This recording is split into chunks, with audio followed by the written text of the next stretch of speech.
주말 잘 보내셨나요? 이번 한 주도 마켓 시그널과 함께 힘차게 출발을 해보시죠. 일단 지난 금요일장 뉴욕 증시 일제히 상승 마감했습니다.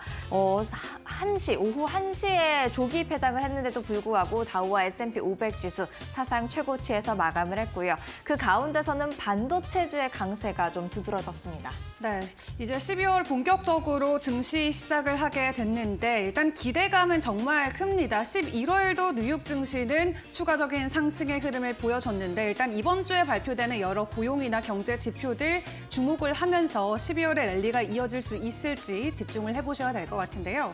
일단 지난주 금요일 뉴욕 증시 분위기 어떠했는지 먼저 확인을 해보고 주요 시그널들까지 체크해 드리도록 하겠습니다. 지난주 금요일 증시 분위기 어땠을까요? 네, 3대 주요 지수 일제히 상승하는 모습이었습니다. 다우 지수가 0.42%, 나스닥이 0.83% 상승했고요. S&P 500 지수도 0.56% 강세로 마무리 짓는 모습이었습니다. 다우와 S&P 500 지수는 소폭 오르면서 사상 최고치에서 마감하는 기록까지 세우기도 했죠. 대체적으로 시장을 보면요, 반도체주가 강세였습니다. 지난 금요일에도 이미 한번 언급드린 바 있는데요. 블룸버그 통신이 단독으로 보도를 했었죠. 대중 반도체 수출 추가 제재가 예상보다 강하지 않을 것으로 예상된다면서 이번 주에 발표될 예정인 반도체 추가 제재안에 대한 우려를 좀 완화시켜줬고요. 이에 따라서 먼저 겁을 냈던 반도체주 반등을 강하게 보여주면서 시장의 훈풍으로 작용했다 볼 수 있겠습니다. 이어서 그러면 히트맵을 통해서 금요일장 분위기도 함께 확인을 해보시죠. 반도체주 안도의 한숨을 쉬었다라고 제가 제목을 달아봤는데요. 일단 엔비디아 2%대 상승 흐름을 보였고요. 브로드컴 1%대, 퀄컴도 1%대, 그리고 인텔도 마찬가지로 1%대 반등을 보였습니다. 그리고 무엇보다도 반도체 장비 제조 업체들 굉장히 쨍한 초록색을 띠고 있죠. 전반적으로 강한 상승을 보였다 생각할 수가 있겠고요. M7 종목들도 거의 다 올랐습니다. 애플이 1%대, 그리고 마이크로소프트 약하긴 했습니다만 0.11% 강세를 보였고요. 아마존 1%대, 메타 0.9%, 테슬라는 3% 이상의 상승률을 기록했고요.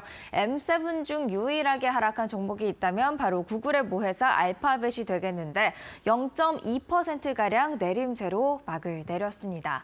그렇다면 빅테크 어떤 이슈들이 있었는지 하나하나 더 살펴보겠습니다.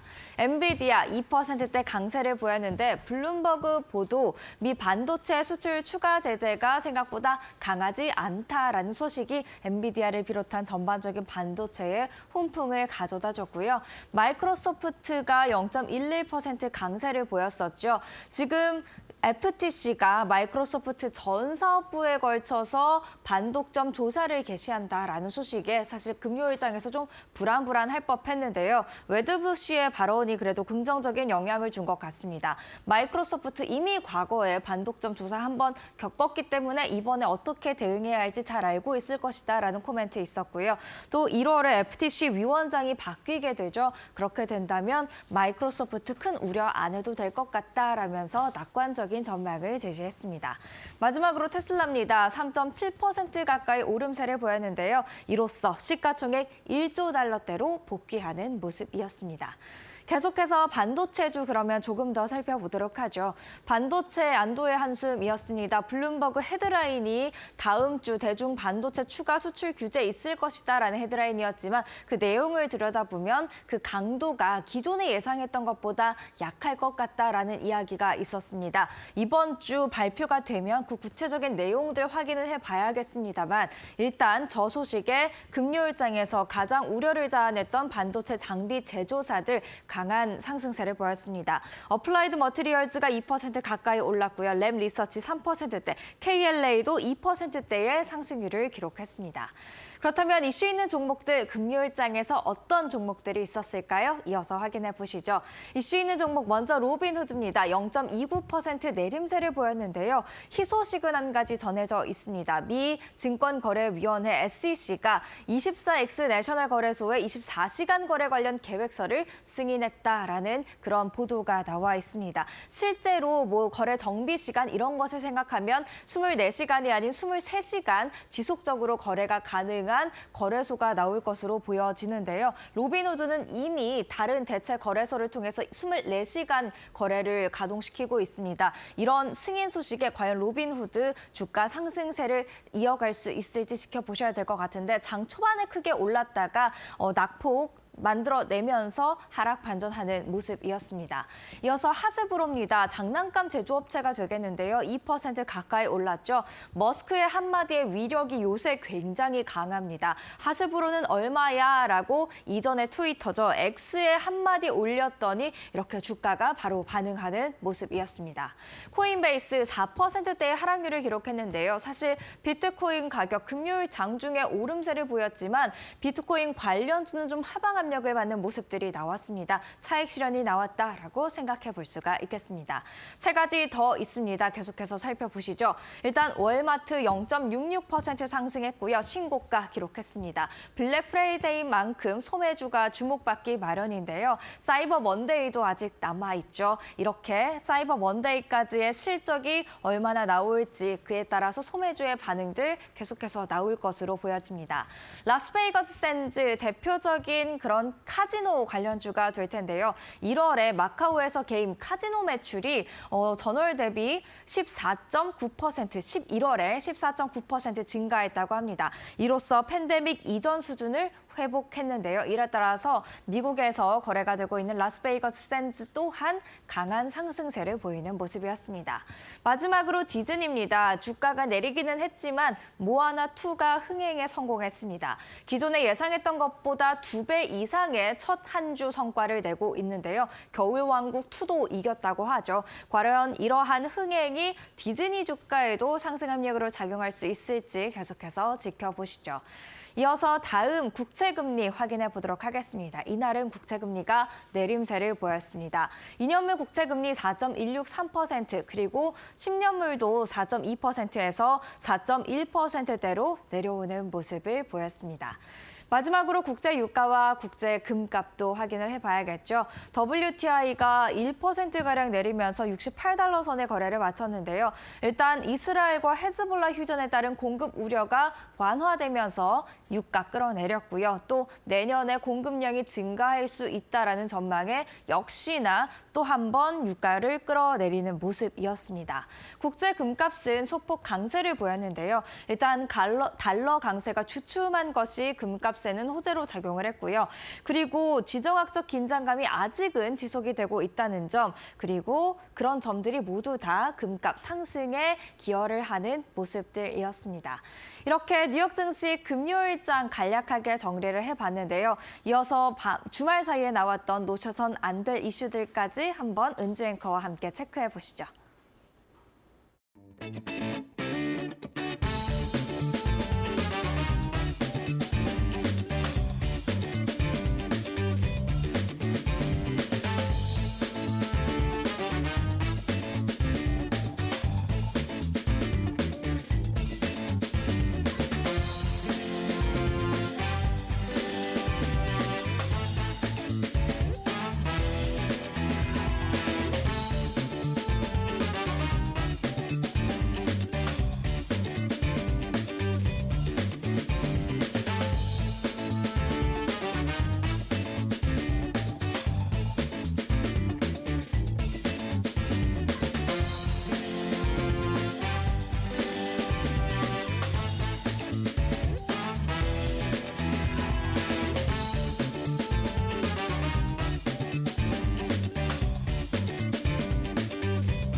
네, 주말 사이 있었던 주요 외신 헤드라인 함께 확인해보는 머스노우 5 시간입니다.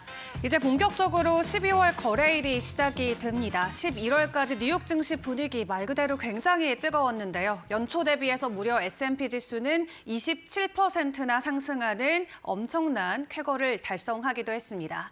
그렇다면 이러한 긍정적인 분위기 12월에도 이어갈 수 있을까요? 일단 시장에서는 최근 강세정이 이어지고 있기 때문에 산타랠리가 나올 수 있는 가능성 굉장히 크다라고 전망을 하고 있습니다.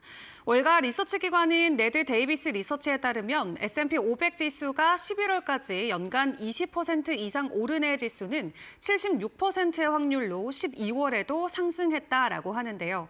이미 27% 넘는 상승 흐름을 연초 대비 보여왔기 때문에 올해 12월도 추가적인 상승에 대한 기대감, 확신을 갖고 지켜봐도 좋을 것 같습니다. 또 월가에서는 S&P 500 지수가 올해 말에 6천 이상을 유지하고 내년에도 강세장이 펼쳐질 경우 7천 선을 넘볼 수도 있다라는 예상도 나오고 있고요. 도이치방크의 한 수석 글로벌 전략가 같은 경우는 최근 견고한 주식 투자 수요와 자사주 매입을 비롯한 강력한 기업 활동 등으로 내년 말에 S&P 500 지수는 7천을 돌파할 수 있다라는 전망을 내놓기도 했습니다. 또 지금 미국의 낮은 실업률과 3%에 가까운 성장률 덕분에 역사적으로 흔치 않은 강력한 조합의 경제 상황이다라는 평가까지 나오고 있는 상황인데요. 일단 당장 이번 주만 놓고 봤을 때는 이번 주 뉴욕 증시의 관전 포인트, 미국의 고용 시장이 될 것 같습니다.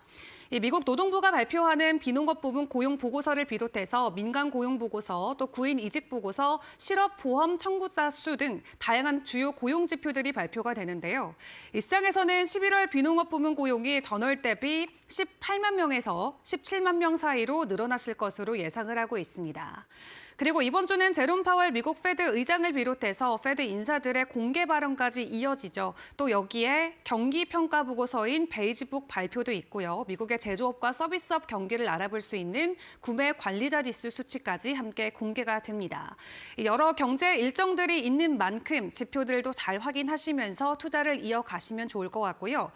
베어드 자산 운용의 한 투자 전략가 같은 경우는 12월로 들어서면서 모든 것이 순조롭게 진행되고 있다. 라고 평가를 했고 계절적 순풍이 불면서 지금의 강세장이 사라지기는 정말 어려울 것이다라고 설명을 덧붙이기도 했습니다.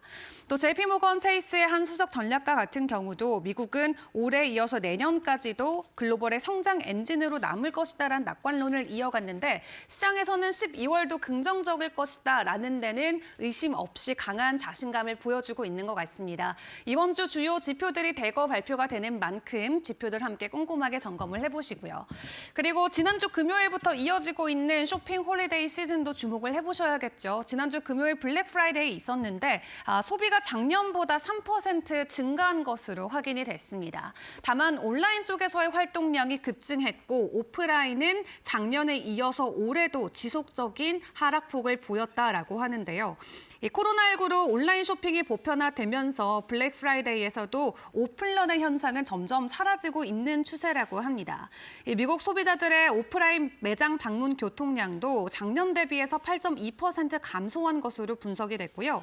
이 매장 쇼핑 위주였던 블랙 프라이데이에 온라인 구매가 이번에는 100억 달러를 돌파하면서 업계에서는 큰 이정표를 남겼다라는 코멘트도 나오고 있습니다.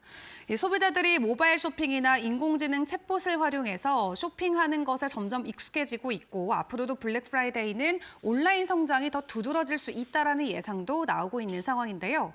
또 파이낸셜 타임스에 따르면 이번 블랙 프라이데이의 쇼핑 품목을 확인해 봤을 때 이 인플레이션에 지친 소비자들은 필수품 구매를 우선시했다라는 진단도 나오고 있습니다. 일단 미국에서는 추수감사절 다음 날인 블랙 프라이데이부터 그 다음 주 월요일인 오늘 사이버 먼데이까지 대형 할인 행사가 이어지는데요. 이 기간 매출은 연말 쇼핑 시즌의 성과를 가늠하는 잣대이기 때문에 집중적으로 같이 점검을 해보시는 게 중요할 것 같고요. 일단은 필수품 위주로이긴 하지만 여전히 소비가 강하다라는 것 이번 블랙 프라이데이 시즌을 통해서 다시 한번 확인을 해볼 수가 있었습니다. 때문에 강한 소비와 함께 경제에 대한 자신감 그리고 증시에 대한 연말 랠리에 대한 기대감까지 동시에 증가하고 있는 상황인데요. 오늘 사이버 먼데이의 분위기는 또 어떻게 될지 함께 지켜보시죠. 자, 그런 가운데 트렌드포스에서는 휴머노이드 로봇 시장에 대해서 굉장히 낙관적인 전망을 공유하면서 앞으로도 지켜봐야 되는 중요한 산업이다라는 코멘트를 주말 사이에 또 내놓았습니다.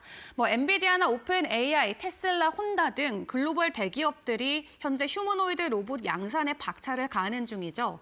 그렇다 보니까 내년에 이 로봇 대기업들이 점차 양산을 실현할 것으로 예상이 되고 있고 오는 27년까지 글로벌 휴머노이드 로봇 시장 규모는 20억 달러를 초과할 가능성이 있다라는 평가도 나오고 있습니다. 이로써 올해부터 27년까지 시장 규모의 연평균 성장률이 무려 154%에 이를 전망이다라는 수치가 공개가 됐고요. 앞서 엔비디아 CEO인 젠슨 황 같은 경우는 지난 11월 24일 홍콩 과학기술대학교 포럼에서도 휴머노이드에 대한 코멘트를 직접적으로 내놓기도 했습니다. 이 휴머노이드 로봇이 가장 높은 생산 수준을 달성할 것이다라는 전망을 내놨었고요. 또 테슬라 CEO인 일론 머스크 같은 경우도 지난 10월 한 공개 행사에서 오는 2040년까지 전 세계 최소 100억 대 휴머노이드 로봇이 보급될 것이다라고 예측을 했습니다. 또 테슬라의 휴머노이드 로봇인 옵티머스는 이미 테슬라 공장에서 배터리 관련 작업을 자동으로 수행하고 있는 것으로 알려져 있기도 하죠. 그 외 오픈 AI 같은 경우도 AI 기반의 로봇 스타트업인 피규어와 함께 대형 모델을 기반으로 한 로봇 개발에 나섰고 아마존도 물류용 휴머노이드 로봇인 디짓을 개발하고 있는 것으로 확인이 됐습니다. 현재 이러한 상황을 놓고 중국은행에서도 휴머노이드 산업은 현재 큰 발전기를 목전에 두고 있다면서 휴머노이드 산업 발전 가능성은 점차 커지고 있고 이 인공지능 성과가 휴머노이드 발전을 가속화할 것이라고 전망을 했습니다.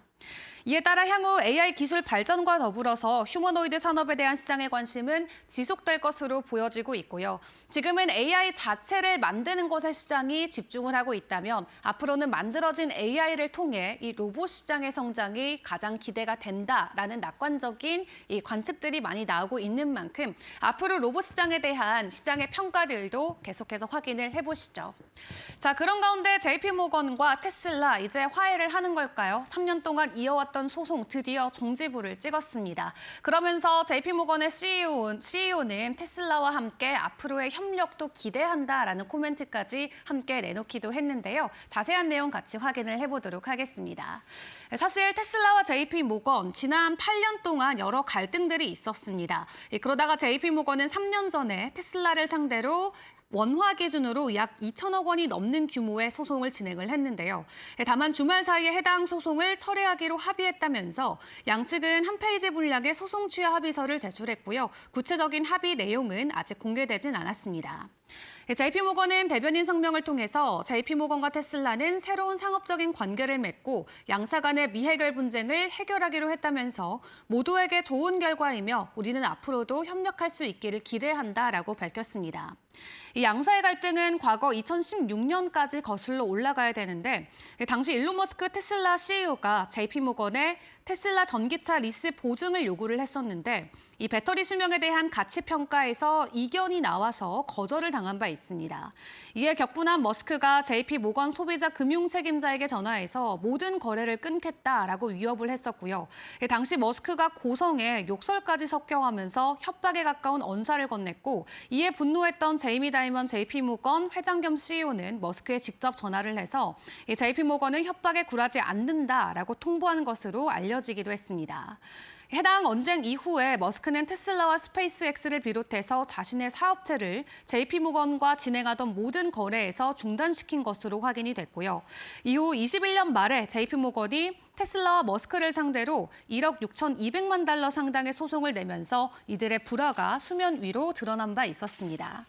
해당 계약에 따라 주식이 특정 가격 이상으로 거래될 경우 테슬라가 JP모건에 주식 또는 현금을 지급해야 되는데 이를 받지 못했다라는 게 소송의 주요 골자였고요. 하지만 주말 사이 JP모건은 3년 전 테슬라를 상대로 제기했던 소송 철회 소식을 전해왔고 트럼프 정권 확정 이후 이렇게 테슬라 그리고 머스크에 대해 우호적인 시장의 분위기가 지속적으로 조성이 되고 있는 상황입니다. 이 테슬라 주가 같은 경우 그렇다 보니까 트럼프 당선 확정된 시장 이후로 37% 가까운 상승 흐름을 보이면서 11월에 긍정적인 주가 모멘텀이 이어지고 있는 상황이고요.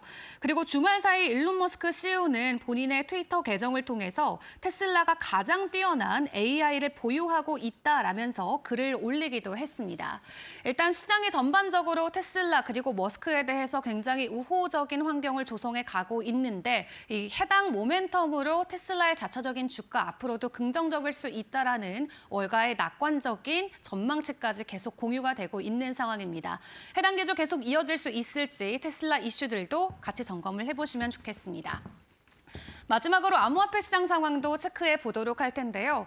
주말 사이 비트코인은 횡보 흐름이 이어졌습니다. 그럼에도 여전히 가격은 고점 부근에서 가격 따지기가 나오고 있는 상황이죠. 97,000달러 선 지나가고 있는 상황인데요.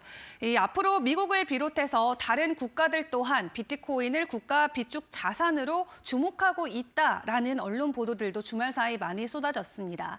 트럼프가 공언을 했기 때문에 미국은 물론이고 브라질과 폴란드 그리고 러시아까지도 비트코인을 국가 비축 자산으로 주목하고 있고 관련 법안을 현재 만들고 있다는 소식이 전해지고 있는데요. 이 개수 자체가 2,100만 개로 제한이 돼 있기 때문에 국가와 기관 차원에서 비트코인을 향한 매수 흐름이 강하게 나왔을 경우 비트코인의 추가적인 가격 상승은 불가피한 상황이다라는 평가도 동시에 나오고 있는 상황입니다. 이미 현물 ETF 출시 이후로 기관 쪽의 수요가 굉장히 강한 모습을 올 한 해 동안 확인해 왔었는데 국가 차원에서의 매집 활동까지 이어지게 된다면 비트코인의 가격 내년에도 굉장히 긍정적일 수 있다라는 전망들이 계속해서 나오고 있는 상황인데요. 이 국가마다 관련된 법안들이 계속해서 업데이트가 되고 있는 만큼 글로벌 이슈들도 잘 점검하시면서 투자 전략 세워가시는 게 중요할 것 같습니다. 지금까지 머스노 5 시간이었습니다.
안녕하세요. 메이터코 신일섭입니다. 오늘의 주제는 고용지표 슈퍼위크 프리뷰, 피트 S&P 글로벌 PMI, ISM PMI, 졸트 보고서, IADP 민간 고용 보고서, 주간 실업 수상청 건수, 미국 고용 상황 보고서입니다. 자, 매달 월초는 고용지표가 거의 그냥 쏟아지기 때문에 이 지금 그 가장 중요하다고 할 수가 있겠죠. 매일 하루에 하나씩 나옵니다. 그리고 연준은 왜 존재한다고 했죠? 연방준비제도 이사회, 연준, 페드, FRB, FRS 다 똑같은 말이거든요. 거기에서 지금 왜 그게 존재하나요? 왜 파월 의장이 저렇게 고민을 하고 트럼프가 맨날 압박을 해도 내 임기는 보장되어 있다 하면서 나는 네 번의 대통령을 겪었다. 나는 뭐 그 법에 명시된 것만 지키면서 간다. 그 얘기를 왜 하나요? 법에 명시한 게 뭐길래? 최대 고용과 물가 안정이라고 했죠. 두 마리 토끼를 잡기 위해서 연준은 존재합니다. 그리고 그 물가 안정의 목표치는 몇 프로인가요? 2%. 그게 개인 소비 지출 2%를 얘기하는 겁니다. PCE 2%. PCE가 2%로 간다는 확신이 들었기 때문에 고용지표를 완화시키기 위해서 금리 인하를 했는데 지금 물가가 들썩이고 있는 상황이죠. 그래서 한 번 남은 금리 인상이냐 인하냐의 결정 굉장히 중요하다 이렇게 볼 수가 있겠고 그러니까 물가랑 고용지표 두 개는 계속해서 쳐다보겠죠. 밥도 안 먹고 쳐다봅니다. FRB 이사회 임원이나 이 지금 의장이 하는 일이 결국 그거예요. 최대 고용과 물가 안정. 이게 사실 굉장히 어려운 일이라고 말씀드렸죠. 이게 말이 안 되는 거예요. 원래 두 개를 잡을 수가 없어요. 동시에. 왜냐하면 물가를 안정시키려면은 눌러야 되는데 그럼 인근도 깎아야 됩니다. 그럼 노동자들의 임금을 깎으면 일을 안 하고 소비를 안 해요. 그럼 살려야 되는데 살리려고 금리 인하하면은 물가가 들썩여요. 정말로 어려운 일이죠.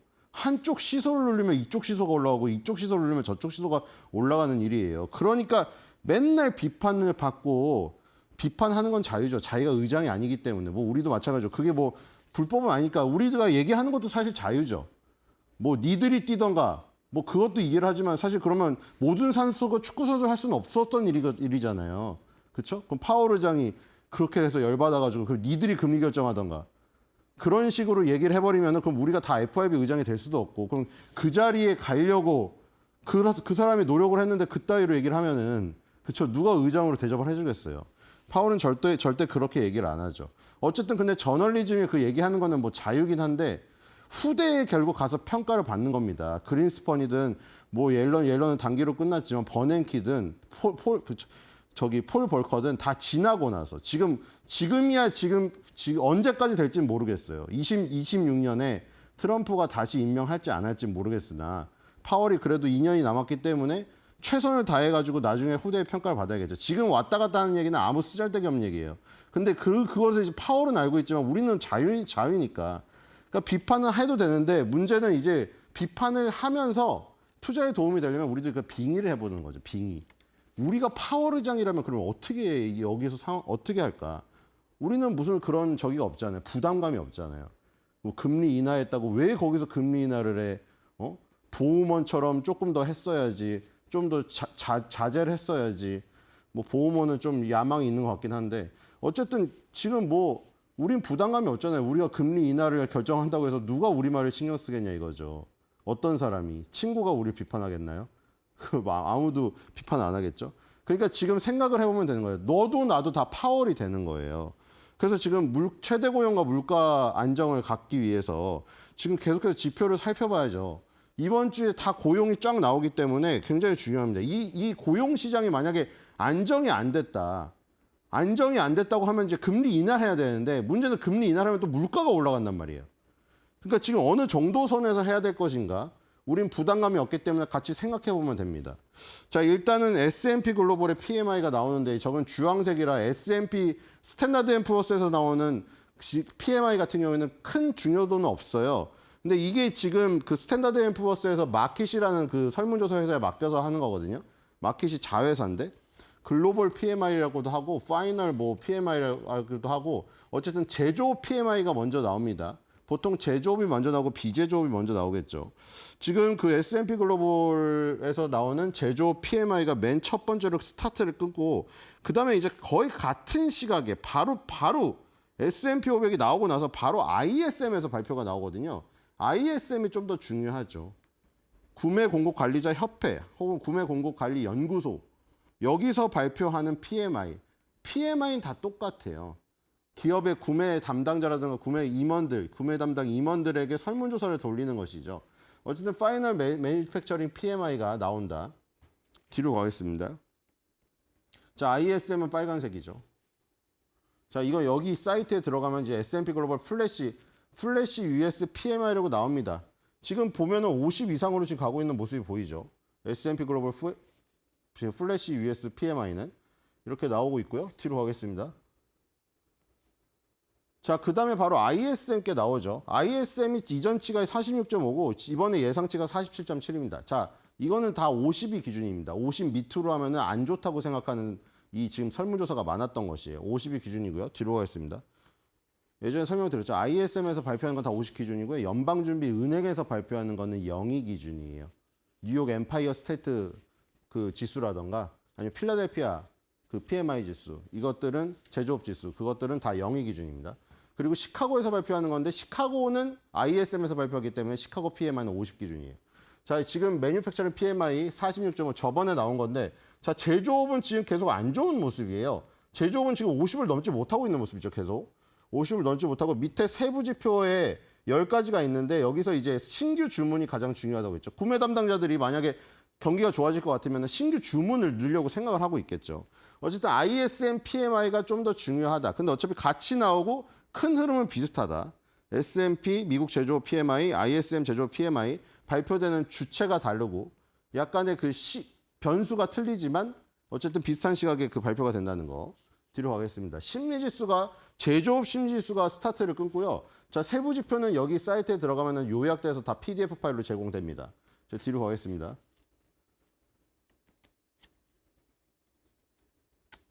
예, 뒤로 가겠습니다. 10가지 지표죠. 네, 이걸 평균을 냈더니 이제 52 이하가 나온 거죠. 미만이 나온 거죠. 뒤로 가겠습니다. 자, 그 다음에 이제 화요일 날은 이제 채용 공고 졸트가 나옵니다. 자, 이것도 빨간색이죠. 그래서 지금 여기는 구인 공고수가 이제 대표적으로 나오는데 구인 공고수뿐만 아니라 그 자발적 이직 및 퇴사를 포함한 이직률, 고용률 이런 것들 다 나옵니다.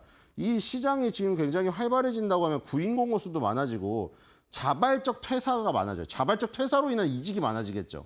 정리해고 말고. 정리해고는 자기가 원하지 않은데 잘리는 것이고 자발적 퇴직은 내가 더 좋은 곳을 향해 찾아가는 거예요. 내가 어쩔 수 없이 지금 일용직으로 일하고 있다. 어쩔 수 없이 난 중소기업을 가고 있다. 난 대기업에 가고 싶은데. 근데 대기업 일자리가 나왔고 대기업 일자리에 맞는 내가 스펙을 갖췄다. 그러면 바로 때려칩니다.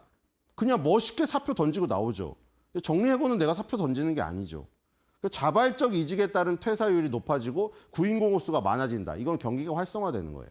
어쨌든 지금 구인공호수가 이전치가 7.44 밀리언, 포캐스트가 지금 7.49 밀리언입니다. 자, 이 지금 예상치를 상회할지 하회할지 지켜봐야 될 것 같고요. 액추얼은 지금 빈 공란으로 되어 있죠. 화요일 날 발표가 됩니다. 자, 뒤로 가겠습니다. 자, 이건 졸트 잡 오프닝 사이트에 들어가 보면은 이제 지금 왔다 갔다 하고 있죠. 한 번은 상회, 그렇죠? 계속 번갈아가면서 써 있어요. 한 번은 상회, 그 다음에 한 번 매달 바뀌고 있어요. 한 번은 하회, 한 번은 상회, 한 번은 하회. 지금 계속 왔다 갔다 하고 있습니다. 지금 사실 홀짝홀짝으로 하면 이번에는 지금 상회가 나올 타이밍인데요. 뭐 그런 식으로 예측을 하면 안 되지만 어쨌든 그런 지금 규칙이 있다. 어쨌든 예상치보다 상회하면 더 좋은데 이전치보다 상회하고 예상치보다도 상회하고 계속 그런 게 좋은데 자, 지금 일단은 좀 걸림이 있는 것 같죠. 뒤로 가보겠습니다. 일단 지금 코로나19 이후에 확 늘어났다가 지금 줄어드는 상황이에요. 지금 이 코로나19 이후에 여기가 이제 대퇴직이라고 하는 그 상황이거든요. 대퇴직. 이 코로나19 이후에 이제 일자리가 완전 줄어들고 자발적 퇴사도 할 수가 없죠. 왜냐면 일자리가 없는데 자발적 퇴직을 누가 하겠어요. 그 코로나 시기에 자발적 퇴직하고 나가고 백수되면 큰일 나잖아요. 자기의 마음에 안 들어도 회사를 그냥 붙어 있었다고 어거지로. 그러다가 이제 좋은 일자리가 탁 터지기 시작하니까 전부 다 퇴사를 합니다. 좋은 일자리를 찾아서 자기에게 맞는 걸 찾아가지고. 그러다가 이제 줄어들어서 점점 줄어들고 있는 이런 상황이고요. 지금 줄어드는 수치가 거의 2021년도 수준 비슷하게 가는 시점에서 일단 브레이크가 걸린 모습이죠. 자, 뒤로 가보겠습니다. 자, 그 다음에 수요일 날은 이제 민간 업체인 ADP에서 발표되는 비농업 고용자 수가 발표가 됩니다. 자, 이것도 중요한 게 중후반으로 갈수록 여기서 이제 미국 정부에서 발표하는 고용 상황 보고서가 나와요. 근데 그 전에 민간 업체에서 발표하는 고용자 수를 통해서 우리가 선행 지표를 미리 알아볼 수가 있다는 것이죠. 자, 이 지금 예상치 같은 경우에 16만 6천 K가 나왔는데 166K가 나왔는데 지금 이전치보다 확 줄어들었거든요. 지금 이전치보다 확 줄어들어가지고 지금 이걸 놓고 이거 허리케인이 와가지고 단기적으로 줄어든 거다. 그럴 가능성이 높다. 허리케인 와가지고 실업수당 청구서 확 치솟는 거 그때 보셨죠? 그 플로리다랑 그쪽에 지금 허리케인 두 방 맞았을 때 노스캐롤라이나인가요? 두 군데가 왔잖아요. 그래서 실업수당 청구서 확 늘었잖아요. 그런데 문제는 이게 만약에 허리케인의 영향이 아니고 진짜로 고용이 악화된 거라면은 이번에 수치가 계속 또 나쁘게 나버려요. 그러면 이제 연준은 고민이 되는 거죠. 그럼 이걸 살리려고 금리 인하를 때려야 되는데 금리 인하를 때리다가 다시 물가 두드러기가 올라와 버리면은 완전히 망하거든요. 2%로 가려고 하고 있었는데 2%로 가는 게 꺾여버리면은 두 개 다 놓쳐버려 이러다가 두 마리 토끼를. 그래서 지금 이게 분명히 허리케인의 영향 때문에 굉장히 낮게 나왔던 것을 이번에 증명해내야 된다. 이번에 확 늘어야 돼요. 그래서 이 느는 모습이 지금 수요일 날 ADP 고용 보고서에 나오게 될 것이고요. 자, 그다음에 여기서 이제 서비스업이 나오게 되죠. 뒤로 가보겠습니다. 자, 이거는 그 ADP 홈페이지 들어가면은 이렇게 크게 23만 3천 건 해가지고 나오고 있고요. 그 밑에 쫙 나와요. 그 뭐 산업별, 업태별로 쭉 나옵니다. 그리고 소득별로도 나와요. 그래서 이게 여기서 이제 뭐 나오는 거죠. 뭐 예를 들어 뭐 10만 달러 이상의 소득자들은 아직도 자신감이 넘치고 뭐 늘었고 뭐 어떤 뭐 서비스업은 늘었고 뭐 어쩌고저쩌고 나와요. 뒤로 가겠습니다. 맨 앞에 메인에는 저게 나오고요. 자, 이제 서비스업 설문조사가 나옵니다. 주초에 비제조업이 먼저 나오잖아요. 제조업이. 그다음에 비제조업. 비제조업이나 서비스나 똑같은 말입니다. 제조업 이해인데 대부분이 서비스거든요. 그래서 이제 ISM 서비스 PMI랑 여기는 S&P 글로벌을 안 해놨어요. S&P 글로벌은 중요도가 떨어지니까 두 번 다 말하기는 그래서 S&P 글로벌하고 ISM하고 같은 날 거의 같은 시각에 나옵니다. 그래서 지금 아까 전에 월요일 날 S&P 제조업 PMI, ISM 제조업 PMI 나왔죠. 그다음에 이제 수요일 날 S&P 비제조업, 그러니까 서비스 PMI, 그리고 ISM 비제조업, 그러니까 서비스 PMI가 나옵니다. 자, 근데 서비스는 딱 보니까 50이 다 넘네요. 이전치도 56이었고 예상치도 지금 55.5입니다. 실제는 지금 공란이죠. 이제 수요일 날 발표가 되는데, 자, 여기에서 딱 보면 알 수가 있죠. 우리가 세부 지표 아까 10개 있다고 했잖아요. 이거 비제조업도 마찬가지거든요. 그것도 뭐 신규 주문부터 고용, 무슨 임금 뭐 다 있어요. 수출입 이런 거 다 있는데 이 지금 전체 평균을 보니까 이건 딱 봐도 수치가 50이 넘잖아요. 그럼 뭐를 알 수 있겠어요? 제조업은 침체인데 서비스업은 침체가 아니네. 그렇죠? 그거 알 수 있겠죠. 뒤로 가보겠습니다. 앨런 머스크가 뭐 그 미국 자동차가 일본 자동차를 이기지 못하는 이유에 대해서 농담을 던진 지금 밈이 유튜브에 쇼츠에 올라와 있던데, 그렇죠? 미국은 뭐 선장이 8명이어가지고 막 다 여기저기로 가려고 한다. 이번에 손대면 미국 제조업이 어떻게 바뀔지 모르겠어요. 앨런 머스크가 지금 칼을 들이댈 거거든요. 지금 그런 부분에다가 미국 제조업에 다시 부활이 있을지 앨런 머스크의 활약을 지켜봐야 될 것 같고, 자, 일단 지금 ISM 서비스 PMI 이것도 중요하죠. 서비스 PMI는 지금 계속 50이 넘고 있습니다.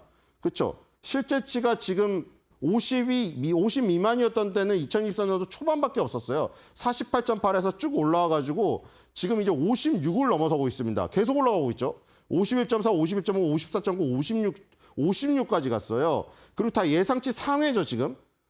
두 달째 예상치 상회고 이번에 55.5인데 예상치가 또 계속 제일 높게 잡혀 있습니다. 이걸 또 뛰어넘을지. 그러면 서비스업의 상황은 굉장히 좋은 거예요. 서비스업에 종사하는, 정확히 말하면 구매 공급 관리 담당자들의 자신감이 넘치는 것이죠. 뒤로 가보겠습니다. 자, 이것도 들어가면은 똑같아요. 이건 색깔이 이제 아까 거는 제조업은 주황색으로 되어 있고 비제조업 서비스업은 하늘색으로 되어 있어요. 서비스 PMI에서 이건 서비스 PMI 딱 보면 얘는 지금 50 이상을 치솟아 있죠. 그리고 56이라는 수치가 그동안 박스권 상단을 살짝 돌파하는 지금 흐름이거든요. 여기도 지금 기술적 분석이 작용하죠. 여기를 돌파하면 이제 이전치로 가게 되는 것이죠. 지금 서비스업은 자신감이 대단합니다. 이것도 밑에 세부에 10가지 지표들이 있어요. 뒤로 가면 자세히 나옵니다. 네, 이것도 다운받아서 보시면 될 것 같고요. 뒤로 가겠습니다. 저기서 신규 주문이 제일 중요하죠. 신규 주문이 중요하고 신규 주문을 하기 위해서 고용을 늘리게 되고, 자, 목요일 날 이제 실업수당 청구 건수 매주 나오죠, 이거는. 자, 실업수당 청구 건수가 낮게 나와야 되는데 이거는 한 주당 나오기 때문에 너무 변동이 심해서 보통 4주 평균이 낮아지면 좋아요. 4주 평균이 낮아지면 좋고, 지금 21만 3천 건 이전치, 예상치 21만 5천 건 나와 있네요. 자, 공란으로 되어 있고요. 자, 어떻게 초기 실업수당 청구 건수 저번에 보여드렸죠.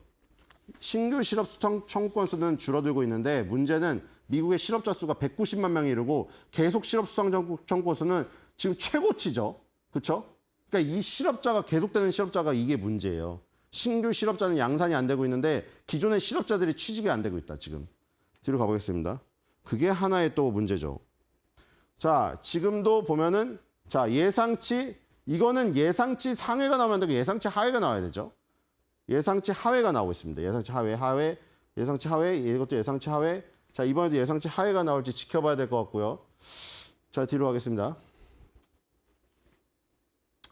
자, 그리고 금요일 날 이제 대망에 이걸 모두 종합하여 공신력 있는 정부, 뭐 정부가 공신력이 있는지는 뭐 케이스 바이 케이스인데 예를 들어 중국 정부 같은 경우에 조작질을 하도 많이 하니까.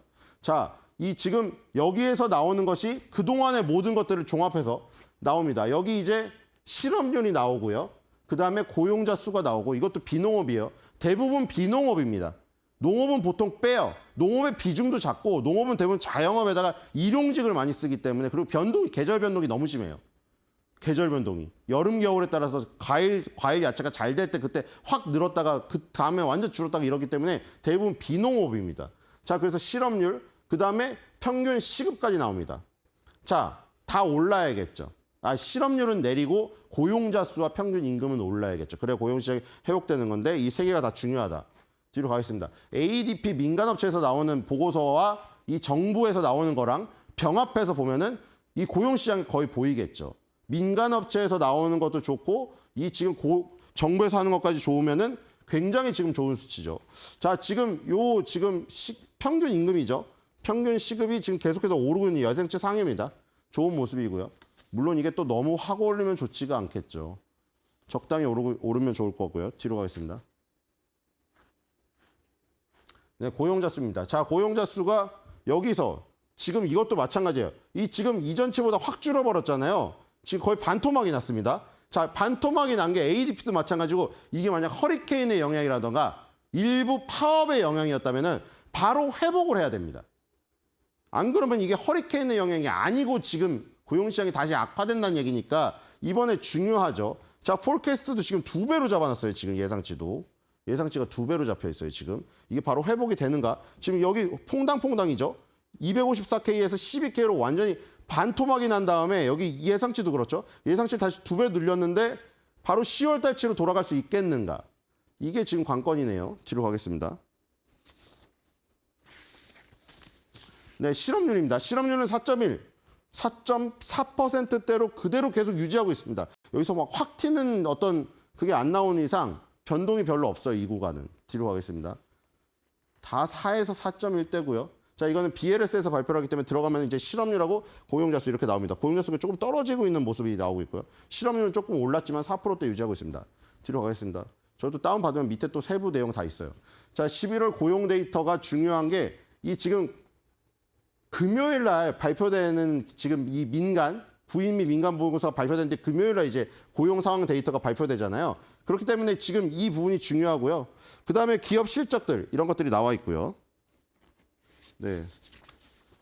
이렇게 되어 있습니다. 자, 그래서 이번 주는 이제 그 고용의 위크이기 때문에 굉장히 중요합니다. 다 파월에 빙의하여 가지고 어떻게 내가 파월이면 어떻게 결정을 내릴 건지 주식시장에 어떤 영향을 미칠 것인지 생각해보는 한 주가 됐으면 좋겠네요. 한 줄 매도평입니다. 자, 원하는 일자리가 많으면 만사 형통이다.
매드토크를 통해서 이번 주 고용 슈퍼위크를 한번 준비해 봤는데요.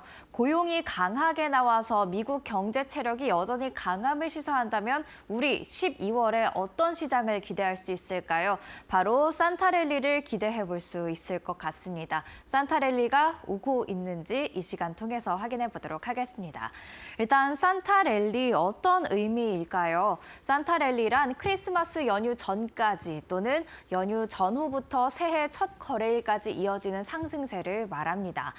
여러 가지 이유들로 산타랠리가 있다라는 이야기들 나오고 있습니다. 연말에 우리 선물 많이 주고받죠. 이런 쇼핑 시즌에 의해서 시장도 함께 긍정적인 영향을 받는 것이다라는 이야기도 있고요. 또 계절적인 영향이 분명히 있을 것이다라는 이유도 있고요. 또 기관 투자자들 새해 맞이 연휴를 떠나기 전에 연휴 떠나기 전에 포트폴리오를 미리 좀 조정을 해놓고 가면서 시장에 매수세가 들어오면서 산타랠리가 있는 것이다라는 이런 설명도 덧붙여져 있습니다. 그렇다면 역사적인 의미에서 산타랠리는 어떤 의미를 가지고 있을까요? 산타랠리라는 말은 1972년에 처음 등장했습니다. 예일 허시 스톡 트레이더스 알마낙의 창업자가 처음으로 만들어낸 말인데요. 이때는 마지막 5거래일 그리고 새해 첫 2거래일 동안 시장이 강하게 오르는 그런 랠리를 산타랠리다라고 의미를 했습니다. 그리고 과거 데이터를 보면요. 과거 73년 동안의 이런 마지막 5거래일과 첫 2거래일의 상승을 봤을 때 약 80%의 확률로 상승하는 모습들 보여줬고요. 그리고 이때의 평균 상승률은 1.4%였습니다. 무려 7거래일 동안에만 1.4%를 꾸준히 올랐다라는 점에서 시장 이번에도 이러한 꾸준한 상승세를 기대해 볼 수 있을까? 많이들 이미 기대를 하고 있는 것 같은데요. 선거 연도라 더 기대되는 측면도 분명히 있습니다. 우리가 선거가 있는, 특히 대선이 있는 연도에는 시장이 강한 상승세를 기록하기 마련이다라는 것 올해 내내 말씀드려왔는데요. 산타랠리 때도 마찬가지입니다. 일단 통상적으로 11월에서 12월 다우지수 평균 상승률 2.6%, 원래도 계절적인 영향으로 강한 상승 보이긴 합니다만 특히 대선 있는 해의 11월에서 12월의 상승률은 3.3%로 평상시보다 1.1%가량 더 1%포인트가량 더 높은 그런 모습을 보이기도 합니다. 그리고 산타랠리만 똑 떼서 한 번 더 살펴볼까요? 크리스마스 때부터 새해 첫 2거래일까지 다우지수의 평균 상승률 1.6%를 기록하는데요. 대선이 있는 해에는 큰 차이는 없습니다만 그래도 평균적으로 0.2%포인트 더 높은 상승률을 기록하기 마련이죠. 그렇다면 산타랠리 올해에도 대선이 특히 있는 만큼 기대해 볼 수 있지 않을까라는 생각을 해보는데요. 올해 기대할 수 있는 이유들 몇 가지만 살펴보겠습니다. 일단 우리가 계속해서 이번 연도 특히 기준금리 인하와 관련해서 경제지표 많이 들여다봤었는데요. 경제지표를 확인해 보니까 미국 경제가 강함을 계속해서 확인을 하고 있습니다.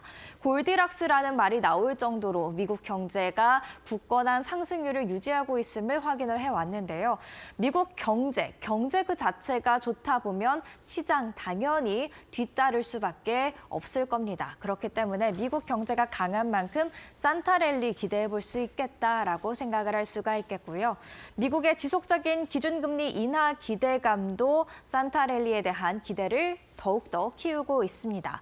사실 미국 경제가 강하다면 기준금리를 인하했을 때 괜히 또 인플레이션을 유발하거나 버블을 유발하지는 않을까라는 우려에 조금은 한 발 기준금리 인하에서 물러설 수도 있긴 한데요. 계속해서 시장은 기준금리 인하가 느리더라도 꾸준히 이어질 것을 예상을 하고 있죠. 이런 부분들은 분명 금리 인하 기대감이 시장에 긍정적으로 작용할 수 있겠다라는 그런 이야기들 나오고 있고요.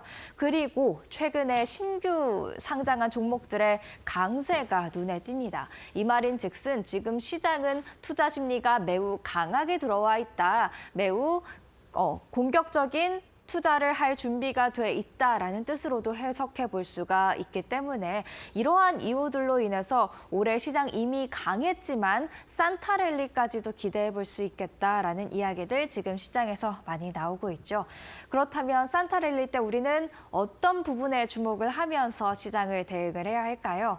대형주보다는 소형주다라는 이야기 나와 있습니다. 사실 러셀 2000 중소형주 중심의 주가 지수인데 대선 이후에 굉장히 상당히 아웃퍼폼하는 모습 보이기도 했었죠. 그런데 산타랠리 때도 이런 흐름이 나타날 수 있다는 겁니다. 추수감사절부터 새해 첫 2거래일까지의 기록을 과거 데이터를 통해서 살펴보면요. S&P 500 지수가 평균 상승률이 2.6%일 때 러셀 2000은 3.3%를 기록한다고 합니다. 그리고 상승률의 중앙값으로 봐도요. S&P 500 지수 2.4%의 상승률을 기록할 때 러셀 2000 3.6%의 상승률을 기록을 하죠. 그러니까 통상적으로 추수감사절 때부터 새해 첫 2거래일까지도 러셀 2000 중소형주가 조금 더 아웃퍼폼한다라고 생각을 해볼 수가 있겠습니다.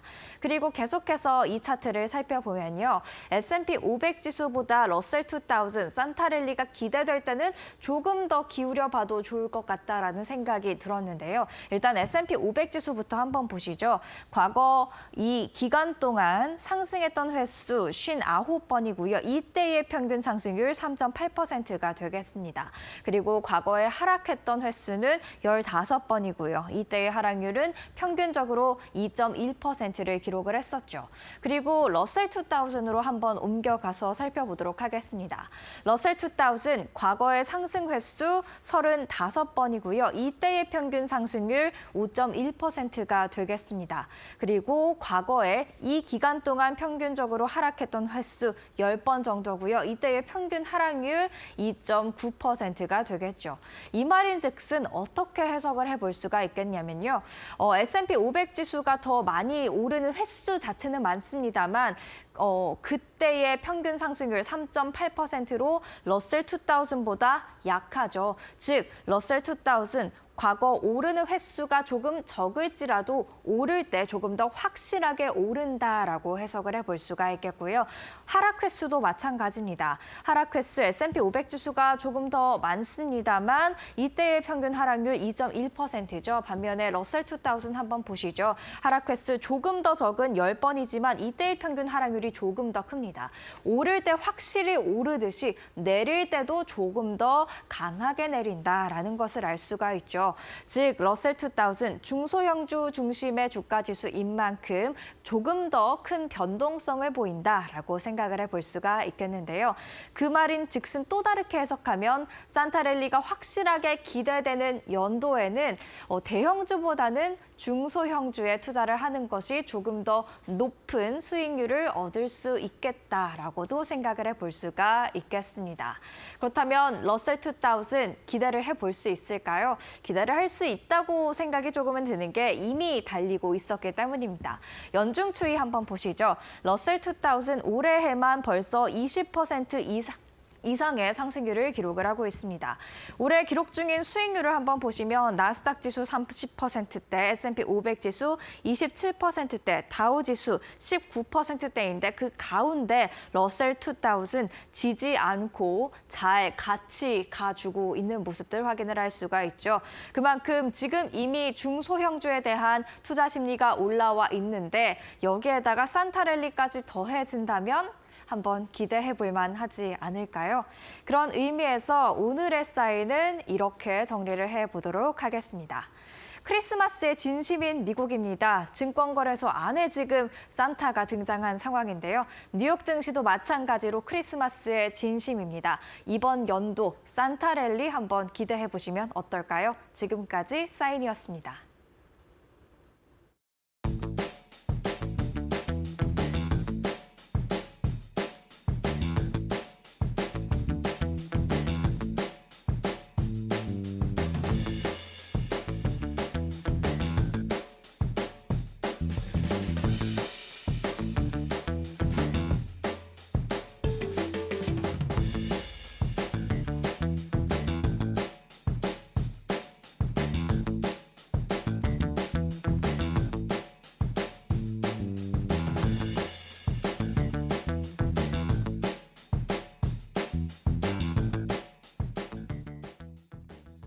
결국 11월 마지막 거래일까지 우리 증시는 좋지 못했습니다. 증시 모멘텀 부재 속에서 트럼프에 대한 불확실성이 가속화되자 외국인들의 이탈은 이날장에서도 이어졌는데요. 코스피와 코스닥 모두 외국인들이 강하게 매도세를 실현해내면서 코스피는 2% 가까운 지수 낙폭을 보였고요.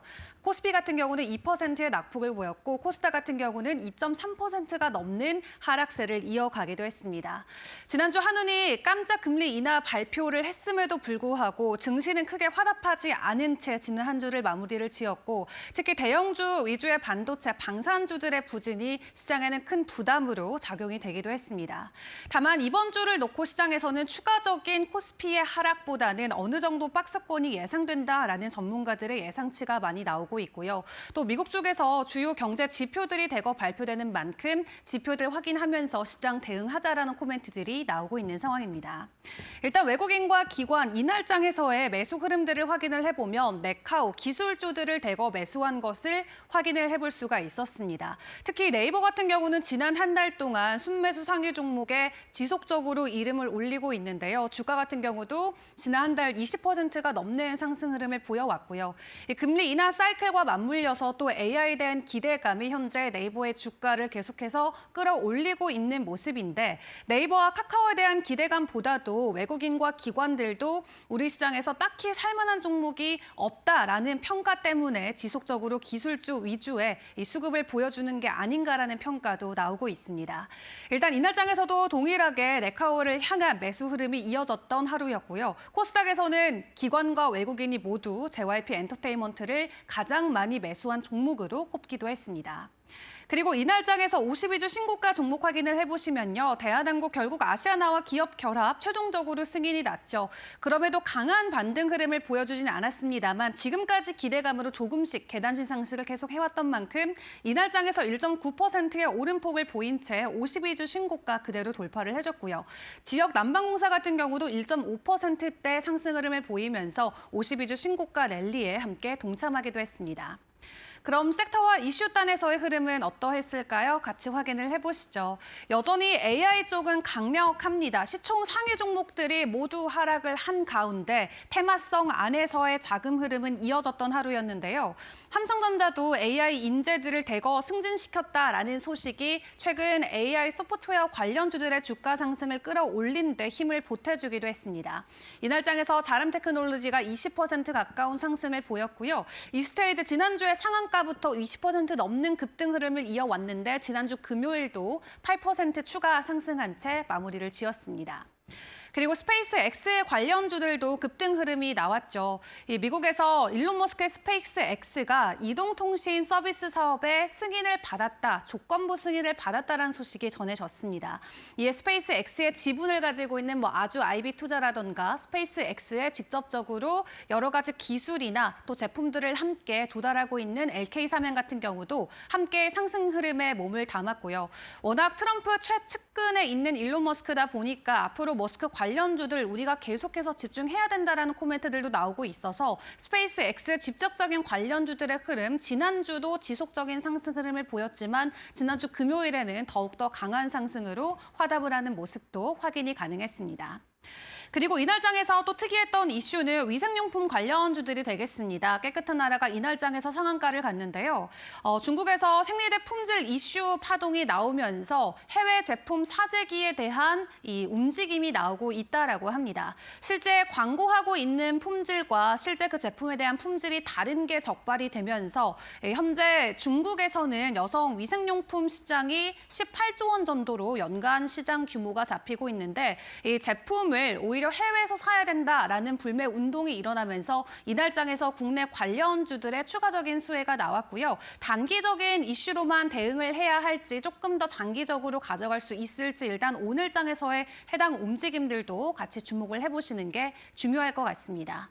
그리고 지난주 금요일에 시간 외에서 움직였던 종목들과 또 주말 사이 전해졌던 주요 이슈들도 점검을 해보도록 할 텐데요. 지난주 금요일 STO 관련주들이 시간의 거래에서 상한가 움직임 보였습니다. 서울 옥션과 갤럭시와 SM, STO 기대감에 함께 추가적인 상승을 보였고 제주맥주 같은 경우는 개별적인 이슈로 인해서 상한가 안착을 했습니다. 오늘 개장 직후의 변동성도 주목을 해보시고요.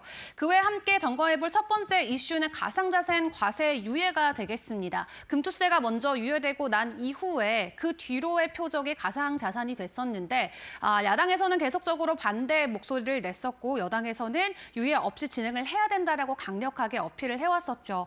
다만 박찬원 원내대표가 직접적으로 이를 기자회견을 통해서 유예하겠다라는 내용을 전해왔고요. 추가적인 제도 정비가 필요하기 때문에 일단은 완전한 폐지는 아니고 2년 추가 유예를 한다고 합니다. 이렇게 3번 정도 지금 가상자산 과세 같은 경우도 유예가 되고 있는 상황인데 국내에서 거래량 그동안 이 과세와 관련해서 좀 리스크로 작용된 부분이 있어서 암호화폐 거래량이 좀 주춤하는 모습들이 있었는데 해당 소식으로 또 국내 암호화폐 관련주들의 변동성이 나올 수 있을지도 지켜보셔야 될 것 같고요.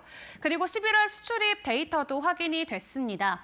14개월 연속으로 플러스 기록하긴 했습니다만 마냥 환호할 만한 수치는 아니었습니다. 전년 대비 1.4% 소폭으로 오름폭을 보이면서 지금 지속적으로 연율로 놓고 봤을 때는 증가율이 되려 내려가고 있는 상황이 확인이 되고 있죠. 그나마 1.4%대 전년비 상승할 수 있었던 부분도 반도체 쪽에서의 연속 최대 실적이 기록이 됐기 때문인데요. 이 반도체에만 너무 의존하는 비중이 크다 보니까 수출과 관련된 우려의 시각도 시장에서는 계속해서 제기가 되고 있습니다. 그리고 반도체와 함께 바이오헬스 쪽에서도 전년 대비는 20% 정도의 증가폭을 보이면서 월별 최대 실적을 함께 써줬다라고 하는데요. 다만 중요한 건 우리가 이제 트럼프 시대를 맞이하는 만큼 내년에 미국의 관세 또 거기에 중국의 덤핑 물량까지 미리 감안을 해본다면 현재 보여지고 있는 이 증가율의 수치는 상당히 우려스럽다라는 게 전문가들의 입장이 될 것 같습니다. 앞으로 시장의 흐름 계속해서 면밀하게 살펴봐야 될 것 같고 그 외에 그렇다면 우리가 어떤 부분들을 주목을 해봐야 될지 연장선상에서 같이 고민을 해봐야겠죠. 12월에 첫 거래일이 됐는데 국내 증시에는 산타가 올 수 있을까요? 증권가의 의견들 같이 종합해서 내용을 정리를 해보도록 할 텐데요. 일단 코스피 최근 5년 중에 4개년도는 산타랠리가 나타나기는 했습니다. 다만 중요한 건 올해 코스피가 굉장히 부진하다라는 게 될 것 같은데 올해 1월부터 11월까지 현재 코스피는 마이너스 7.5%를 기록을 하고 있습니다. 11월까지 긍정적인 흐름이 이어졌다라고 하면은 연말에 대한 기대감을 더욱더 키워갈 수 있지만 올 연초 대비해서도 지금이 훨씬 더 부진한 상황이 이어지고 있기 때문에 연말 돼서 급반등하는 흐름이 나오기는 어려울 수 있다라는 게 전문가들의 코멘트고요. 그럼에도 이번 주 우리가 같이 기대해 볼 수 있는 부분은 미국의 제조업 지수가 될 것 같습니다. 만약 미국의 제조업 지수가 반등하게 된다면 그때도 코스피 함께 훈풍을 받아갈 수 있다라는 게 되고요. 실제로 한국 수출과 밀접한 관계를 보이는 대표적인 지표이기 때문에 이번 주에 발표되는 제조업 지수 꼭 확인을 해보시는 게 중요할 것 같습니다. 그리고 경제 사이클적인 측면에서 놓고 보더라도 현재 금리 인하 사이클에 들어가 있는데 미국 안에서 견조한 경제 지표가 계속 확인이 된다라고 하면은 증시 반등에 대한 가능성이 커질 수 있고 해당 기대감이 국내 증시에게까지도 훈풍으로 작용될 수 있다라는 거고요. 그렇다면 종목 위주로 우리가 함께 고민을 해보자면 전문가들의 입장은 이러합니다. 일단 포트폴리오 방어를 위해서 조선이나 통신, 유틸리티주를 주목해야 된다라고 이야기를 하고 있고 구체적인 종목을 놓고 봤을 때 유진투자증권 쪽에서는 한국전력이나 LS일렉트릭 등 최근 5년 동안 12월 코스피 평균 수익률보다 좋았던 종목들을 제시를 하고 있습니다. 그리고 해당 종목들은 최근 외국인들의 매수세도 지속이 되고 있는 종목인 만큼 이번 한 주도 주목을 해보자라고 이야기를 했고요. 그리고 이번 달 20일에 코리아 밸류업 지수 특별 편입 예정이 돼 있죠. 편입 기대감이 있지만 되지 못했던 종목들 주목을 해야 된다라고 하고 대표적으로 KB금융이나 SK텔레콤, KT, LG U+플러스 등 통신 3사에 대한 종목들의 변동성도 집중을 해봐야 된다라고 LS증권은 이야기를 하고 있습니다. 그 외 해외 월가에서 이야기하는 입장을 함께 확인을 해보시면 섹터 단에서는 중장기적으로 방산이나 원자력, 금융, 엔터, 통신 쪽이 유효하다라고 하는데요. 일단 12월 산타 랠리에 대한 기대감 국내에서는 미국 시장만큼 강하지는 않습니다만 그나마 우리가 잘 방어를 할 수 있는 전략들을 세워봐야 되기 때문에 이 증권가에서 집중하고 있는 종목들과 업종들 위주로 함께 고민을 이어가 보시는 것도 좋을 것 같습니다. 자, 그럼 이번 한 주간의 일정 어떤 것들이 있을지 정리를 해볼까요? 미국 쪽에서 주요 지표들 대거 발표가 됩니다. 그리고 국내에서도 3분기 GDP 확정치가 발표가 되는 만큼 이번 주 목요일 주목을 해보시는 게 중요할 것 같고요. 또 이번 주 고용 지표가 대거 발표가 되죠. 구인 이직 보고서부터 고용 보고서까지 나오기 때문에 고용과 관련된 지표에 따라서 12월 FOMC 금리 인하 추가적으로 가능할지에 대한 힌트를 얻어갈 수 있을 것 같습니다. 그렇기 때문에 이번 주에 발표되는 경제 지표들 같이 주목을 하시면서 과연 12월의 첫 거래일 국내 증시는 조금 반등의 모습을 보여줄 수 있을지 기대하는 마음으로 오늘 장도 함께 저희와 열어보시길 바라겠습니다.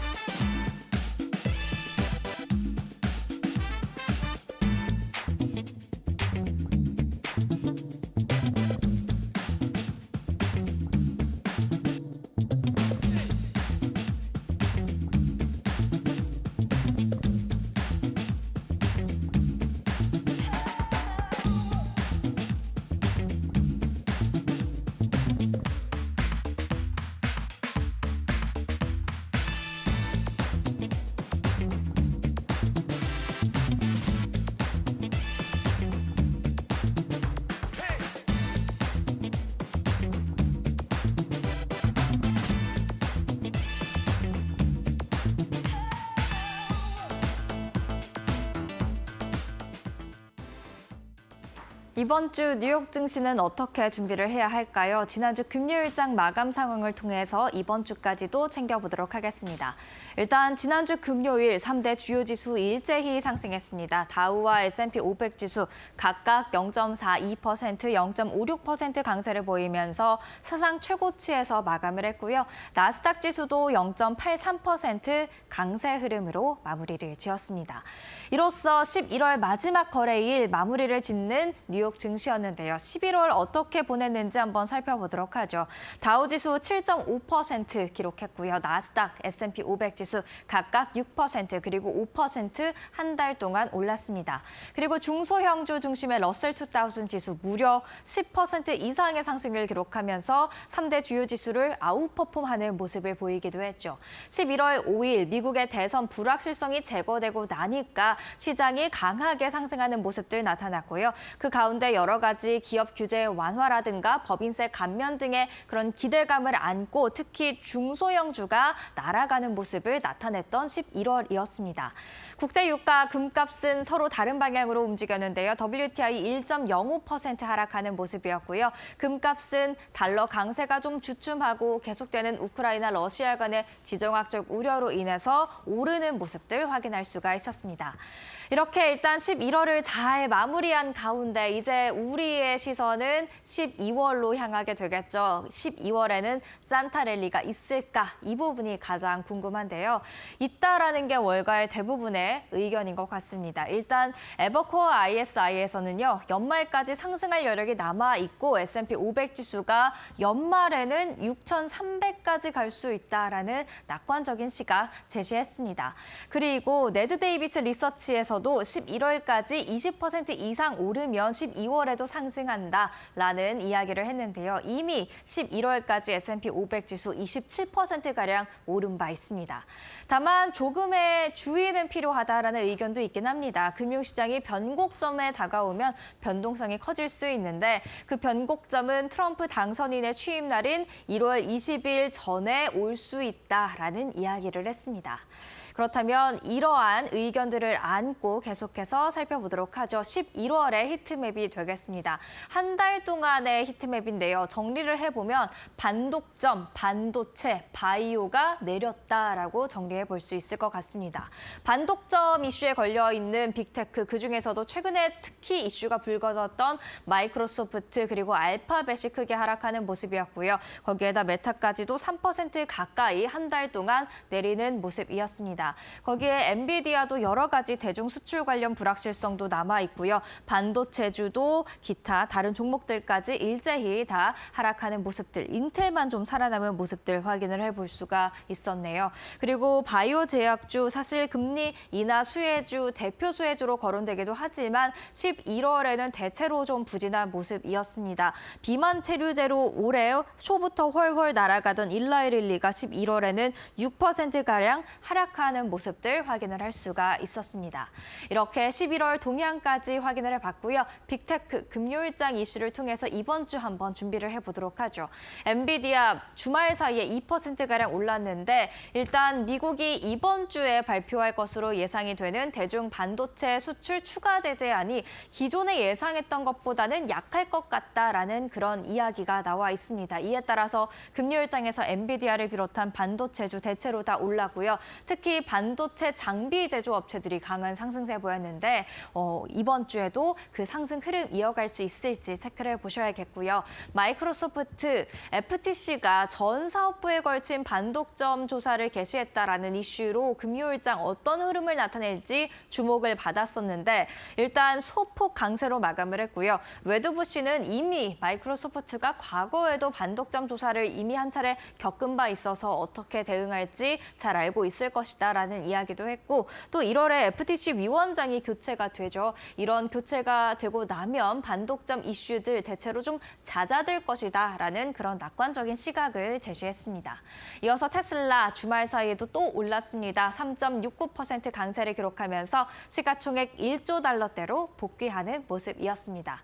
반도체 제가 장비 제조업체들 이야기를 했는데요. 엔비디아와 마찬가지로 저렇게 11월 29일 날 나왔던 블룸버그의 단독 보도가 영향을 주면서 금요일장에서 강한 상승세로 돌아온 것으로 확인이 되고 있습니다. 반도체 장비 제조사 하면 이렇게 세 가지를 크게 꼽을 수가 있겠는데 어플라이드 머티리얼즈 2% 가까이, 램리서치 3%대, KLA도 2%대의 상승률 기록했고요. 과연 월요일장에서도 이러한 훈풍이 이어질지 확인해 보시죠.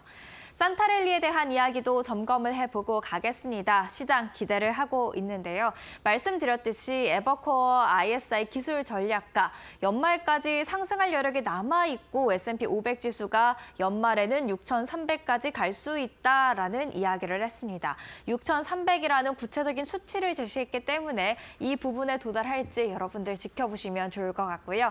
또 네드 데이비스 리서치의 수석 전략가 11월까지 20% 이상 오르면 12월에도 76%의 확률로 상승을 하고 이때 상승률의 중앙값은 2.1%다라는 이야기를 했습니다. 이미 11월까지 S&P 500 지수 27% 이상 상승을 했거든요. 그렇기 때문에 12월에도 오를 가능성이 굉장히 크고요. 그리고 조금 전에 쌓인 시간을 통해서 확인을 해봤듯이 대선이 있는, 선거가 있는 연도에는 특히 산타랠리가 더욱더 조금이나마 더 강하게 나타나는 모습들까지 확인을 해봤었죠. 그렇기 때문에 산타랠리 조금은 기대하셔도 좋을 것 같다라는 생각을 해보고요. 다만 신중한 그런 부분이 분명히 필요하긴 합니다. 금융시장이 변곡점에 다가오면 변동성이 커질 수 있다라는 이야기 있고요. 그 변곡점은 트럼프 당선인의 취임 날인 내년 1월 20일 전후가 될 것이다라는 이야기 나와 있으니까요. 일단 12월 그리고 1월 초까지는 상승장을 기대해 볼 수 있겠지만 그 이후 차익 실현이 나온다거나 여러 가지 정책들이 구체화되면서 그런 종목별 장세들이 나타날 수 있다는 점은 참고하시는 게 좋을 것 같습니다. 그럼 계속해서 다음 이야기로 이어가 볼까요?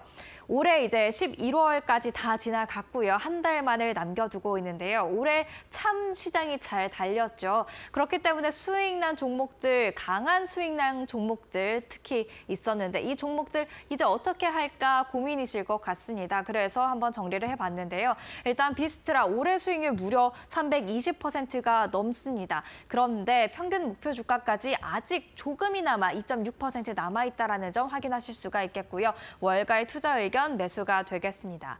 엔비디아도 올해 참 많이 올랐죠. 174%가량 오름세를 보였고요. 특히 추가 상승 여력이 지금 가장 많이 남아있는 종목으로 꼽히고 있습니다. 23% 가까운 추가 상승 여력이 있다. 그리고 월가의 컨센서스도 매수다라는 점을 확인하시면 좋을 것 같고요. 다만 팔란티어, 텍사스 퍼시픽 렌즈, 그리고 엑손 엔터프라이즈까지 올해 모두 다 크게 올랐습니다만 평균 목표 주가가 지금 굉장히 상대적으로 낮게 책정이 돼 있다라는 점을 한번 주의를 하시고 넘어가시는 게 좋을 것 같다라는 생각이 듭니다.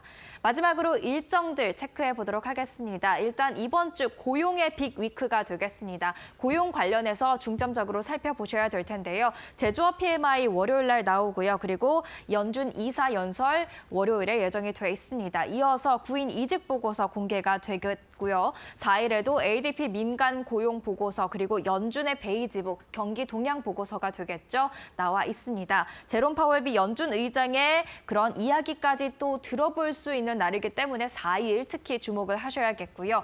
5일에도 주간 실업보험 청구 건수와 챌린저 감원 보고서가 나오게 되겠고요. 그리고 6일 금요일이 마무리를 짓죠. 11월 노동부의 고용 보고서가 공개됩니다. 특히 주목을 하셔야겠습니다. 이렇게 이번 주 고용을 집중해야 된다라는 말씀까지 드리면서 산타랠리를 기대하는 마음으로 뉴욕 증시 이번 주 한번 마켓 시그널과 같이 지켜보시죠.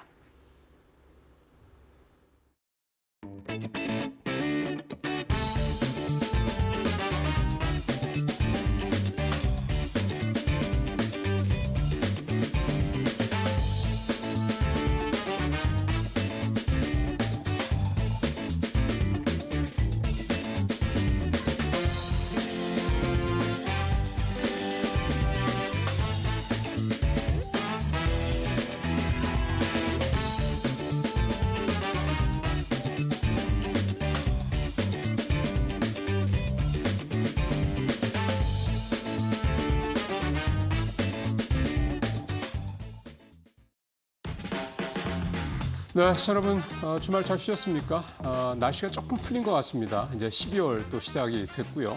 자, 계속해서 이데일리 TV 뉴스 브리핑 시작하겠습니다. 자, 첫 소식은 일단 주간 지시 전망으로 가보도록 하겠습니다. 트럼프 엔캐리 우려, 코스피 가시밭길 이제 계속된다. 이제 이번 주 전반적으로 우리 시장이 조금 쉽지 않을 거다, 상방이 조금 제한적일 거다라는 게 이제 제목에서 이제 그대로 투영이 좀 됩니다. 일단 지난주 상황을만 보면 특히 이제 금요일 날 우리 코스피, 코스닥 다 2% 내외로 좀 많이 떨어졌습니다. 트럼프와 관련된 이런 어떤 전반적인 리스크 여전한 상황에서 새로운 또 악재가 추가된 거죠. 이제 엔화입니다. 엔화가 다시 강세를 이제 보이다 보니까 이제 엔캐리 트레이드 청산이 또 되는 게 아니냐라는 우려가 지난주 금요일 날 우리 시장을 좀 짓눌렀던 어떻게 보면 이제 가장 큰 악재가 됐다고 볼 수가 있겠는데요. 또 그도 그럴 게 좀 엔달러 환율이 149엔대까지 한 달 만에 다시 진입을 하다 보니 이런 부분들이 다시 좀 부각이 된 겁니다.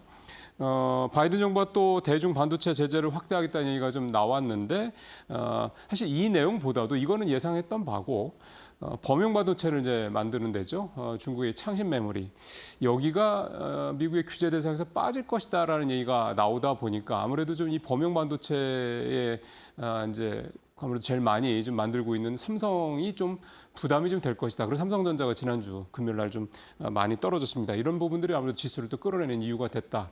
이게 지난주를 이제 굳이 좀 간단하게 정리를 해보자면 이런 상황인 거고요. 그러니까 이런 상황이 이번 주에도 뭐 딱히 이렇게 개선될 만한 그런 모멘텀이 보이지 않는다라는 게 주간 전망의 이제 골자다라고 보시면 되겠습니다. 앞서 이제 정단 앵커가 주간 일정 쭉 설명을 해드렸습니다만 일단 어제 우리 11월 수출 지표가 나왔는데 나쁘진 않았습니다. 플러스를 유지하는 거 나오긴 했는데 좀 다만 하나 여기에 좀 감안할 거는 지금 이제 트럼프 대통령 당선인의 취임이 내년 1월 20일인데 그 앞두고 좀 계속해서 일종의 중국 쪽에서 이 반도체 관련돼서 좀 계속해서 좀 발주를 크게 늘리고 있습니다. 어떤 규제가 더 명확하게 나올 줄 모르는 상황이기 때문에 그 전에 최대한 빨리 좀 반도체를 확보하자, 또 뭐 중간재를 확보하자 이런 이제 얘기가 되는 거죠. 그러다 보니까 지금 수출이 좀 늘어나고 있고 반도체 관련 수출도 늘어나고 있는데 마냥 이걸 이제 다행이다라고만 볼 수만 없는 대목이다 이렇게 좀 볼 수가 있겠고요. 이번 주에 체크 포인트는 역시 앞에서 말씀드린 엔화의 추이를 잘 보셔야 될 것 같습니다. 지금 149엔대 후반까지는 떨어진 상황인데 이게 계속해서 그 이하로 내려간다고 그러면 역시 엔캐리 트레이드 청산에 대한 우려감이 계속해서 이번 주 내내 우리 주식시장의 발목을 붙잡을 가능성이 좀 크고요. 그러니까 8월 달에 그때 시장 급락의 데자뷰가 될 수 있다 이런 얘기가 되는 거죠. 그 부분을 좀 감안하실 필요가 있겠고 일단 지난주에 우에다 BOJ 총재는 금리 인상 관련돼서 그 의미를 하는 듯한 발언을 하긴 했습니다. 물론 뭐 그에 덧붙여서 뭐 좀 신중하게 보겠다 이런 얘기도 했습니다. 결국은 금리 인상에 대한 기조를 여전히 갖고 있다는 얘기를 했기 때문에 이 두 가지를 좀, 즉 엔화의 추이와 BOJ 쪽에서 나오는 얘기들을 잘 좀 체크할 필요가 있을 것 같습니다. 미국의 지표는 앞에서 쭉 말씀을 하셨기 때문에 이번 주는 이제 고용 지표들 중심으로 좀 보시면 될 것 같고요. 우리나라가 3일 날 소비자 물가 CPI가 나오는데 지난번에 1.3%였고 이게 사실은 물가가 너무 많이 또 너무 가파르게 떨어지는 것도 좋지 않습니다. 중국과 비슷한 어떤 소위 말하는 이제 소비 침체, 내수 침체에 따른 이를테면 좀 어떤 소비 심리의 위축 이런 부분으로 좀 가시화될 수 있기 때문에 이 부분도 좀 살펴볼 필요가 있겠고요. 연준 관련된 인사들 파월 의장을 비롯해서 이번 주에 연설이 되게 많더라고요. 이런 부분들 좀 내용 하나하나 좀 잘 챙겨 보시면서 이번 달에 FOMC가 있는 달이니까 금리 관련된 부분들 좀 미리 한번 감안하시는 것도 좀 도움이 되실 것 같습니다. 자, 오늘 이데일리 신문의 톱 기사는 코인 과세 관련된 얘기입니다. 1일 날, 그러니까 어제 이제 결정이 났는데 민주당에서 내년 1월 1일부터 시행될 예정이던 코인 과세 문제, 가상자산 과세 문제에 대해서 일단 정부안을 수용을 했습니다. 정부안은 일단 2년 유예를 하자라는 거였거든요. 현재 뭐 제도적으로 좀 미흡한 것도 좀 많고 일단 투자자들이 좀 반발도 하고 있고 또 시장이 좀 가뜩이나 좋지 않은데 여기에 굳이 지난번에 금투세처럼 그렇게 과세를 하는 게 과연 시장에 뭐 긍정적이겠냐 이런 어떤 정부의 논리들이 있었고 민주당에서 고민을 하다가 이제 받아들였습니다. 그래서 이제 금투세와 똑같은 모양이라고 보시면 되겠습니다. 다만 금투세는 폐지가 됐지만 가상자산 이 관련된 이 과세는 일단 2년 정도 연장이 된 거다 이렇게 봐야 되겠죠. 이제 그런 부분들이 일단 있겠고요. 내용을 좀 보면 2년 동안 유예를 하고 그 사이에 여러 가지 제도적인 부분들을 좀 그 개선을 하겠다 이게 정부안이라고 볼 수가 있겠고 원래 민주당은 내년 1월부터 과세를 한다. 다만 지금 250만 원 이상부터 이제 세금 과세 대상이 되는 거를 5천만 원까지 올린다 이런 거였는데 250만 원이든 5천만 원이든 어쨌든 세금이 부과된다라는 거. 물론 뭐 1년에 코인을 그러니까 가상자산에 투자해서 5천만 원 이상 수익을 내는 사람들이 이렇게 많지는 않겠지만 금투세와 마찬가지로 일단 과세를 세금을 매긴다는 것 자체가 시장에 주는 이 압박감이 크기 때문에 이런 부분들을 민주당에서 좀 받아들여서 이번에 2년 유예에 찬성을 하게 됐다고 봐야 될 것 같습니다. 다만 이제 민주당은 이 부분과 관련해서 이제 지난번 금투세도 그렇고 이것도 그렇고 계속 이제 기존의 민주당의 당론이 자꾸 이제 바뀌는 상황이 발생을 하고 있고 이거에 대해서 이제 비판 여론이 나오다 보니까 상속세와 관련된 부분들, 그다음에 배당소득 분류과세 부분들은 기존 방침을 고수하겠다. 강경 방침을 좀 내세운 그런 내용도 나오고 왔습니다. 자, 오늘 세 번째 얘기는 이제 증권면으로 가보겠습니다. 증권면 톱 기사는 자사주 매입 100건 중 소각은 4건 뿐이다라는 이제 제목의 기사입니다. 자사주 매입을 하는 회사들은 사실은 올해 들어서 굉장히 많이 늘었습니다. 이 밸류업에 대한 정부 프로그램에 이제 부응을 하는 이제 그런 어떤 흐름이다. 이렇게 볼 수가 있겠는데 이거는 상당히 좀 중요한데 이건 잘하는 거고 좋은 건데 예전에 비해서 문제는 이제 자사주 매입만 가지고는 주주환원 정책이라고 생각하시는 분들이 아무도 없지 않습니까? 결국은 자사주를 사들여서 그거를 이제 소각을 해야지 결국 이제 발행 물량이 줄어들어서 주가가 올라가는 소위 말하는 그러니까 주주들의 가치, 주주 가치를 좀 끌어올리는 그런 영향을 발휘하는 건데 실제로 자사주를 사놓고 매각, 소각까지 하는 회사들은 정말 그렇게 드물다라는 게 이들이 증권면 기사의 주요 내용입니다. 밸류업을 위한 매입 공시는 전년 대비 58%나 증가를 했습니다. 좀 표에도 나옵니다만 전년 대비 막대 그래프, 하얀색 막대 그래프죠. 많이 늘었죠. 근데 문제는 노란색 막대 그래프 이게 중요한데요. 자사주 소각 결정을 공시한 회사들의 수는 2023년 연간으로 34건이었는데 올해는 지금 뭐 사실 다 됐는데 이제 한 달밖에 안 남은 거죠. 근데도 18건에 그치고 있습니다. 그러니까 전년 대비해서 별로 늘지를 않은 거죠. 오히려 5%가 줄어든 겁니다. 그러니까 결국은 이 자사주 매입을 한다라고 기업들이 상장사들이 얘기를 하는데 이게 어떻게 보면 정부의 밸류 프로그램에 마지못해 응하면서 일종의 언론 플레이하는 거 수준에 그치고 있는 상황이다. 이게 이제 오늘 이데일리 기사의 이제 핵심 내용이라고 볼 수가 있겠는데요. 그래서 이제 매입을 한 즉시 소각을 강제해야 결국은 이제 정부 밸류 프로그램의 취지가 달성이 될 수 있다. 이제 이런 얘기가 되겠습니다. 삼성전자도 10조 원을 사겠다고 하면서 결국은 그 중에 3조 원을 석 달 안에 이제 소각을 하겠다고 그러지 않습니까? 결국 이런 식으로 소각에 대한 부분들이 명시가 되지 않으면 소위 말하는 이 자사주 매입은 큰 의미가 없다. 이 부분을 그냥 상장사들한테 알아서 해라라고 자율적으로 맡길 문제가 아니라 일본처럼 압박을 해서 끌어내야 된다라는 취지의 내용이 좀 되겠습니다. 자, 오늘 마지막 기사는 11월 달 한 달 동안의 이제 투자 주체별 수익 이 성적표 내용입니다. 11월 달에도 기관이 일단 유일하게 플러스 수익을 내는 그런 결과를 냈습니다. 표를 보시면 기관 투자들 상위 5개 종목 평균 수익률이 2% 화면에 나오죠. 그다음에 외국인은 마이너스 2%, 그다음에 개미는 마이너스 5.5%. 그래서 개인 투자자가 이번에도 가장 좋지 않은 수익률을 기록을 했는데 화면에서 보시면 단박에 알 수 있죠. 기관들 삼성전자, 네이버, 현대차 다 플러스 수익을 냈고 신한지주하고 SK이노베이션, 즉 금융 쪽하고 SK이노베이션, 2차전지 쪽이라고 이제 봐야 되겠죠. 이쪽만 좀 좋지 않았습니다.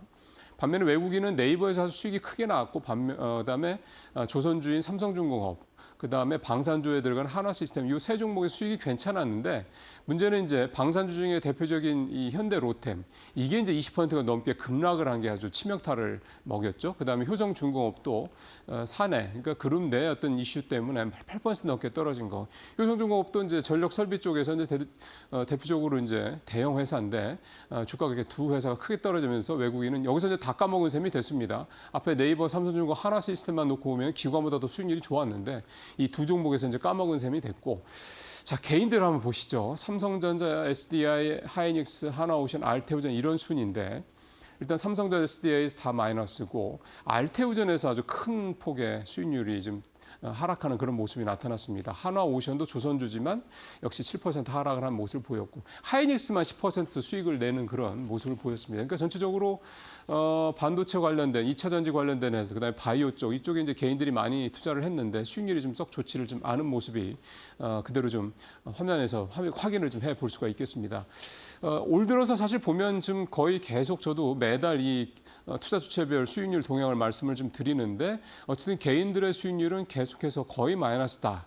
외국인과 기관이 엎치락뒤치락 하면서 플러스 수익률을 내고 있다. 이 정도고 하반기로 와서는 확실히 기관들이 시장에 좀 안전판 역할을 해주는 것뿐만이 아니라 수익률도 플러스를 내고 있다. 이렇게 일단 11월 달까지는 정리를 해볼 수가 있겠습니다. 이제 마지막 달인 12월 달은 또 과연 이제 개인들이 좀 얼마나 수익을 좀 올려줄지 또 여전히 기관과 외국인들이 또 계속 1등을 해 나갈지 이런 부분들 함께 또 보시면 될 것 같습니다. 뉴스 브리핑 마치겠습니다.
네, 오늘 마켓 비하인드는 유진투자증권 김명재 이사님 모시고 말씀 나눠보겠습니다. 어서 오십시오. 네, 안녕하십니까.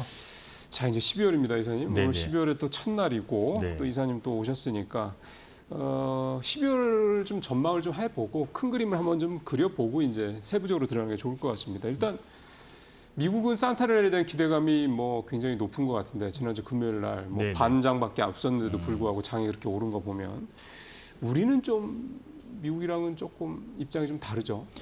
그렇습니다. 사실 뭐 지금 나오고 있는 뭐 주가나 지수 추이도 그렇고 뭐 어떤 경제 현상도 그렇고 어떤 성장률 전망도 그렇고 좀 증시에 녹록치 않다 이렇게 볼 수 그쵸. 있는데 일단 결론적으로 말씀드리면 말씀하신 것처럼 지금 미국 시장은 산타랠리가 나타날 확률이 좀 높은 상황이고 국내 증시는 아직까지는 그런 가능성이 높지 않다라고 말씀드릴 수 있습니다. 기대감이 좀 높지 않긴 해요, 진짜. 네. 일단 먼저 미국 증시와 관련해서는 뭐 지난주 뭐 좋았던 것도 있지만 산타랠리가 올 확률이 지금 70% 이상이라고 지금 많이 보도가 되고 있는데 네, 네. 월가 리서치 기관에 따르면 S&P 500 지수가 11월까지 연중으로 20% 이상 수익률을 기록한 그 해에는 76%의 확률로 12월에도 플러스가 날 거다라고 밝힌 바가 있습니다. 그리고 이런 현상이 지금 맞지 않았던 마지막 해가 1996년이다라고 보면 거의 30년 전인데 그렇죠. 결국 최근까지 이러한 트렌드가 높은 확률로 이루어질 수밖에 없다라고 있는데 올해 S&P 500의 수익률이 지난주까지 26.4%였기 때문에 예. 12월에도 상승할 확률이 높아서 결국 산타랠리로 이어질 수 있다. 뭐 이런 내용인 것 같습니다. 네. 반면 국내 증시 같은 경우는 11월에만 코스피가 3.9% 하락, 그리고 코스닥은 무려 지금 8.7% 하락을 한 달 동안 기록했는데요. 따라서 산타랠리를 뭐 언급하는 분들도 거의 없고 기대도 지금 안 하고 있는 움직임인데 특히 이제 지난주에 한국은행이 가계대출이랑 지금 환율이 지금 고공행진 중이라서 금리 동결 뭐 예상했는데 예상 밖으로 지금 2회 연속 기준금리를 인하를 했습니다. 그래서 이게 딱 보면 이제 경기 침체 우려감이 상당히 지금 좀 심하구나 뭐 이런 것을 확인시켜줬다라고 볼 수도 있는 상황이고요.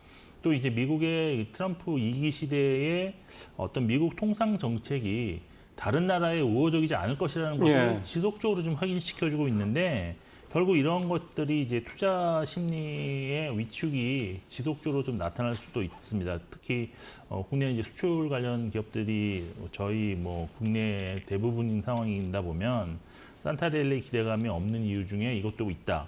여기에 이제 어제 발표된 11월 수출입 동향 보시면 수출은 증가를 했습니다. 근데 이제 증가율이 낮죠. 낮았습니다. 13개월의 최저는 1.4% 증가를 네. 기록했는데 이렇게 된다면 빠른 시일 안으로 수출이 마이너스로 전환될 가능성도 좀 있기 글쎄요. 때문에 이러한 우려감이 오히려 투자 심리에는 좀 부정적이지 않을까.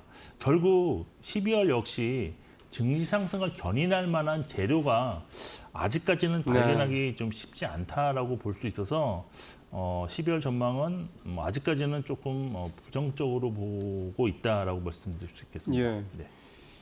이창용 한국은행 총재도 수출 얘기를 계속 하더군요. 네.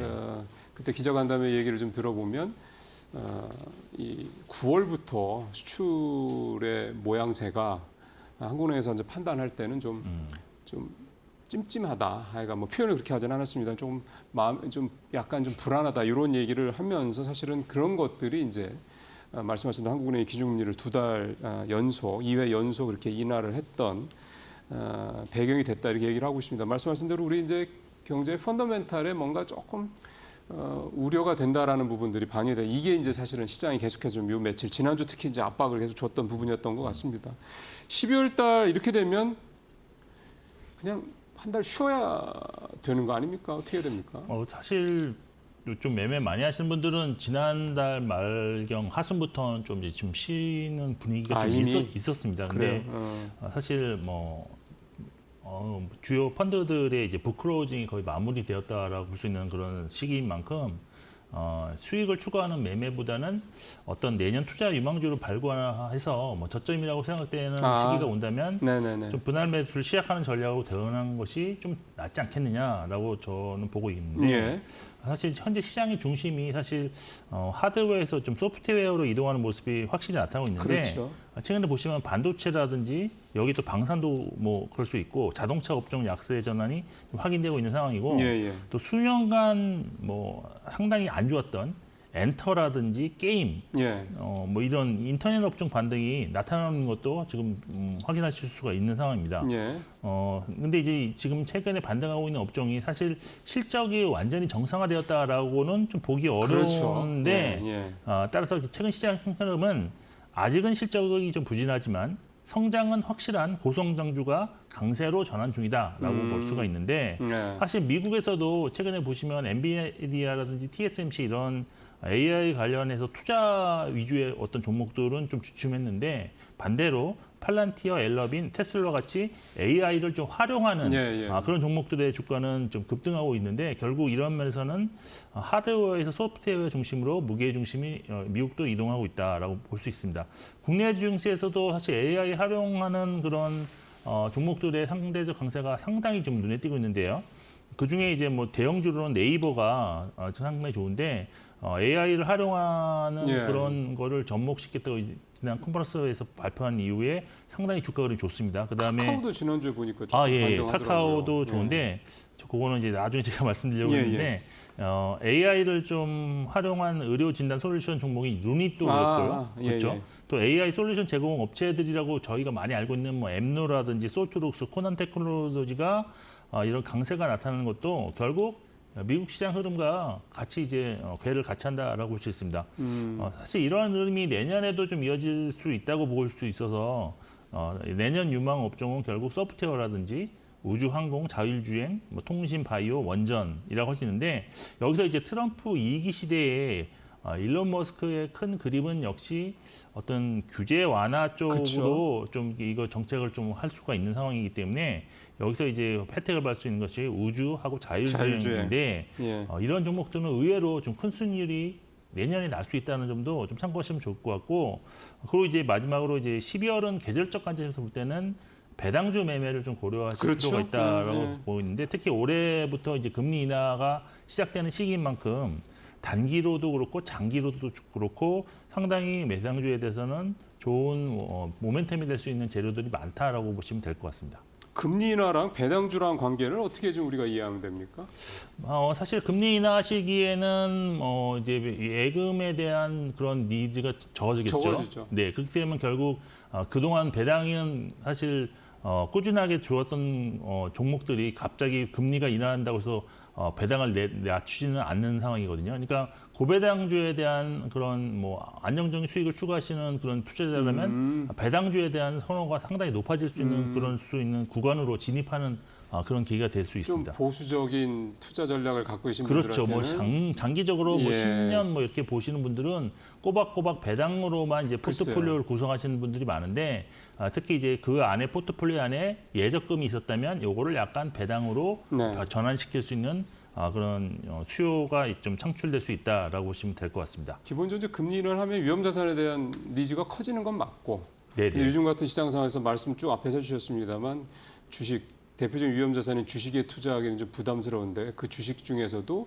그래도 좀 고배당주들은 그래도 조금 안전하다 좀 생각을 하시기 때문에 배당주에 대한 투자가 뭐 연말도 연말이긴 합니다만 더 좀 긍정적이다 이런 말씀을 해주시는 건데 그러면 아예 좀 배당주기를 조금 더 들어가 보죠. 네네. 어떻게 좀 하면 좋을까요? 사실 올해가 배당에 대한 그런 관심들이 상당히 높았던 그렇죠. 올해 특히나 해인데요. 그렇죠. 초반에 밸류업 프로그램으로 고배당주 엄청나게 상승 랠리를 펼쳤고 그 이후에는 이제 금리 인하를 시작하면서 여기에 또 관심이 높아진 상황에 최근에 이제 트럼프 후보가 이제 당선을 된 이후에는 매력이 좀 더 높아졌다는 분석이 나오고 있습니다. 그게 이제 그리고 이제 먼저 이제 요걸 단기 배당 전략을 단기 뭐 전망을 단기로 좀 나눠서 말씀드리면 단기로 올해 배당금은 역대급으로 좀 많이 나올 수 있다라고 보고 있는데요. 먼저 이제 올해 코스피 전체 순이익이 작년 대비로는 한 70% 이상 컨센서스는 이제 증가한다고 지금 형성되고 있기 때문에 순이익에 연동한 배당금 역시도 좀 서프라이즈가 나올 수도 있다라고 보고 있습니다.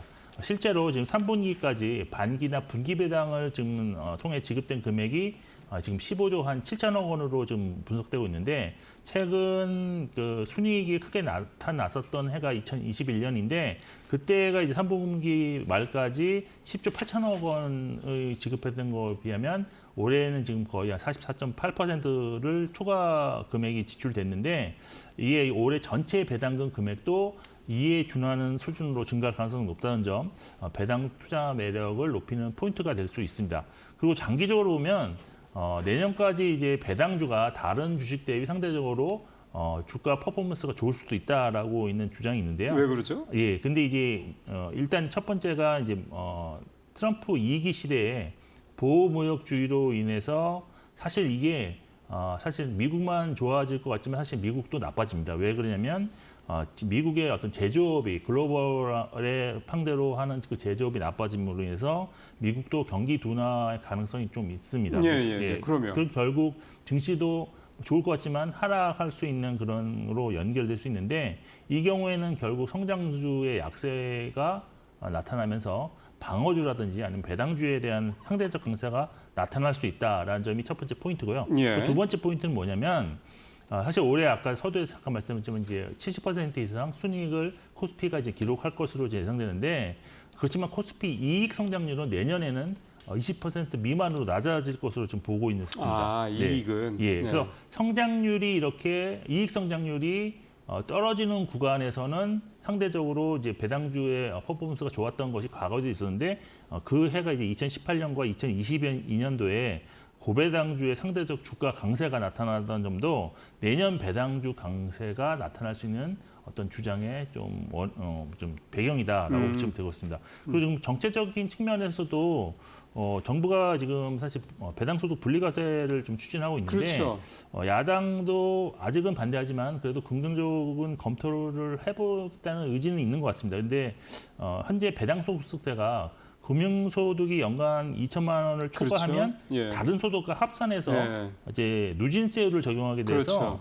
사실 대주주는 금융소득 종합과세자가 대부분입니다. 아무래도 자산들이 많으시기 때문에. 그래서 배당이 많이 나온다면 결국 그거는 세금이 더 많이 내는 그런 방향으로 지금 현재는 구조가 나오기 때문에 뭐 배당을 그렇게 적극적으로 할 필요가 없는 상황입니다. 하지만 분리과세를 할 경우 대주주 입장에서는 더 많은 배당을 좀 할 수 있는 그런 네. 창구가 열리는 거기 때문에 주주 환원율도 상당히 높아질 수 있습니다. 그래서 이런 점을 본다면 올해 배당 투자에 대한 관심은 지금도 상당히 높지만 내년에까지도 이어질 수 있다는 점에서 12월 투자에 있어서 배당은 조금 좀 고려를 꼭 하셔야 되는 요소가 아닐까라고 보고 있는 상황입니다. 예, 일단 민주당은 가상자산 과세 2년 연기 하면서 정부안 수용을 하면서 배당소득 분리과세 부분에 대해서는 좀 부정적인 입장을 고수한다고 했는데 말씀하신 대로 그렇게 될 경우에는 금투세나 가상자산 과세 문제처럼 똑같이 또 이게 또 주주환원 정책에 뭔가 네. 좀 부정적인 아마- 영향을 미칠 수 있다라는 거를 네. 감안하지 않을까. 어쨌든 결과는 좀 봐야 될 것 같습니다. 그렇죠. 일단 결과는 지켜봐야 되는데 그래도 금투세도 뭐 폐지할 이게- 줄은 몰랐던 그렇죠. 거니까. 예, 이게 뭐 좋은 것들 중에 하나니까요. 이게 꼭 안 된다고 해서 그러면. 배당의 매력이 없어지는 건 아니고 그렇죠, 그렇죠. 예. 이게 된다면 추가적인 매력이 그렇죠. 더 생긴다 이런 관점으로 접근하시는 것이 좋을 것 같습니다. 예, 참 아직도 시장과 관련돼서 여러 가지 제도적인 그런 안개들이 아직은 좀 완전히 거치지는 않은 상황입니다. 배당주 투자 전략을 좀 정해주신다면 어떤 식으로 포인트를 좀 잡으면 좋을까요? 네, 일단 배당주 투자 전략에서 가장 중요한 점은 이 배당을 많이 줄 줄 알고 투자를 했던 것이 순이익이 뭐 갑자기 예상보다 훨씬 줄어들어서 배당을 줄 수 있는 재원이 뭐 하락하게 된다면 많지 않다면 그렇죠. 이거는 좀 안 좋을 수 있기 때문에 의미가 없는 거죠. 예. 예.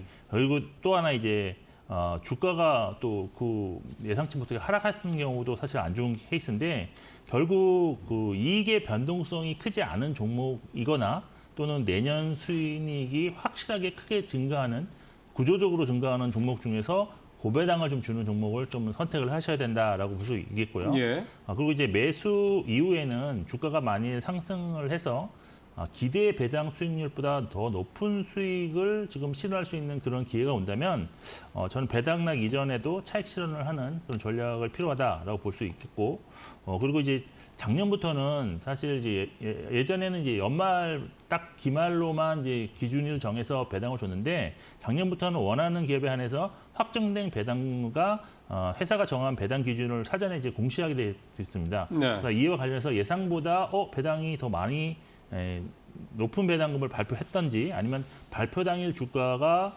상승으로 좀 마감된 다시 말해서 시장 반응이 좋았던 그런 종목을 공시 이후에 투자하는 전략도 좀 과거에는 그러니까 작년에는 좋은 수익률로 마감된 적이 있기 때문에 예. 이것도 투자 전략에 좀 참고하실 필요가 있고 네. 구체적으로 이 업종 보시면 뭐 다들 아시다시피 전통적으로 이제 배당 투자 영업종은 이익 변동성이 크지 않은 통신업 또 전통적 고배당 종목인 금융지주사 그리고 일부 증권주들도 네. 고배당을 줍니다. 그리고 네. 이익을 많이 나고 있는 유틸리티 업종 중에서 일부 종목은 올해 네. 배당이 좋을 것 같고요.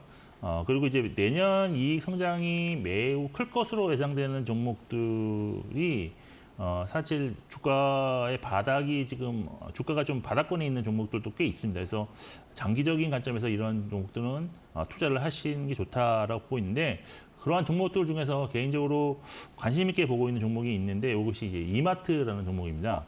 이마트가 좀 괜찮아요? 왜냐면 이마트 우리 소매 쪽이 되게 안 좋다는 얘기가 좀 나와서. 안 좋죠. 안 네. 좋은데 이것이 이제 구조조정을 통해서 어느 정도 이제 이익이 증가하는 그런 구조로 좀 만들어놨어요. 이거 약간 비용도 상당히 세이브하는 구조가 돼 있고 이것이 뭐 매출 성장으로 이어진다고는 말씀드리기 좀 어렵지만 비용 절감을 통해서 많이 이제 순이익이 증가하는 그런 구조가 되어 있는데 내년 이제 컨센서스 기준으로 이마트 순이익이 지금 컨센서스 상으로는 670% 이상 증가하는 것으로 지금 컨센서스가 나와 있고요. 그래요? 그 배당 수익률도 지금 현재 가격으로 보면 거의 3.3% 수준 정도 됩니다. 그래서 3% 이상은 배당을 받을 수 있다라고 보시면 될 것 같습니다. 그리고 지금 사실 제가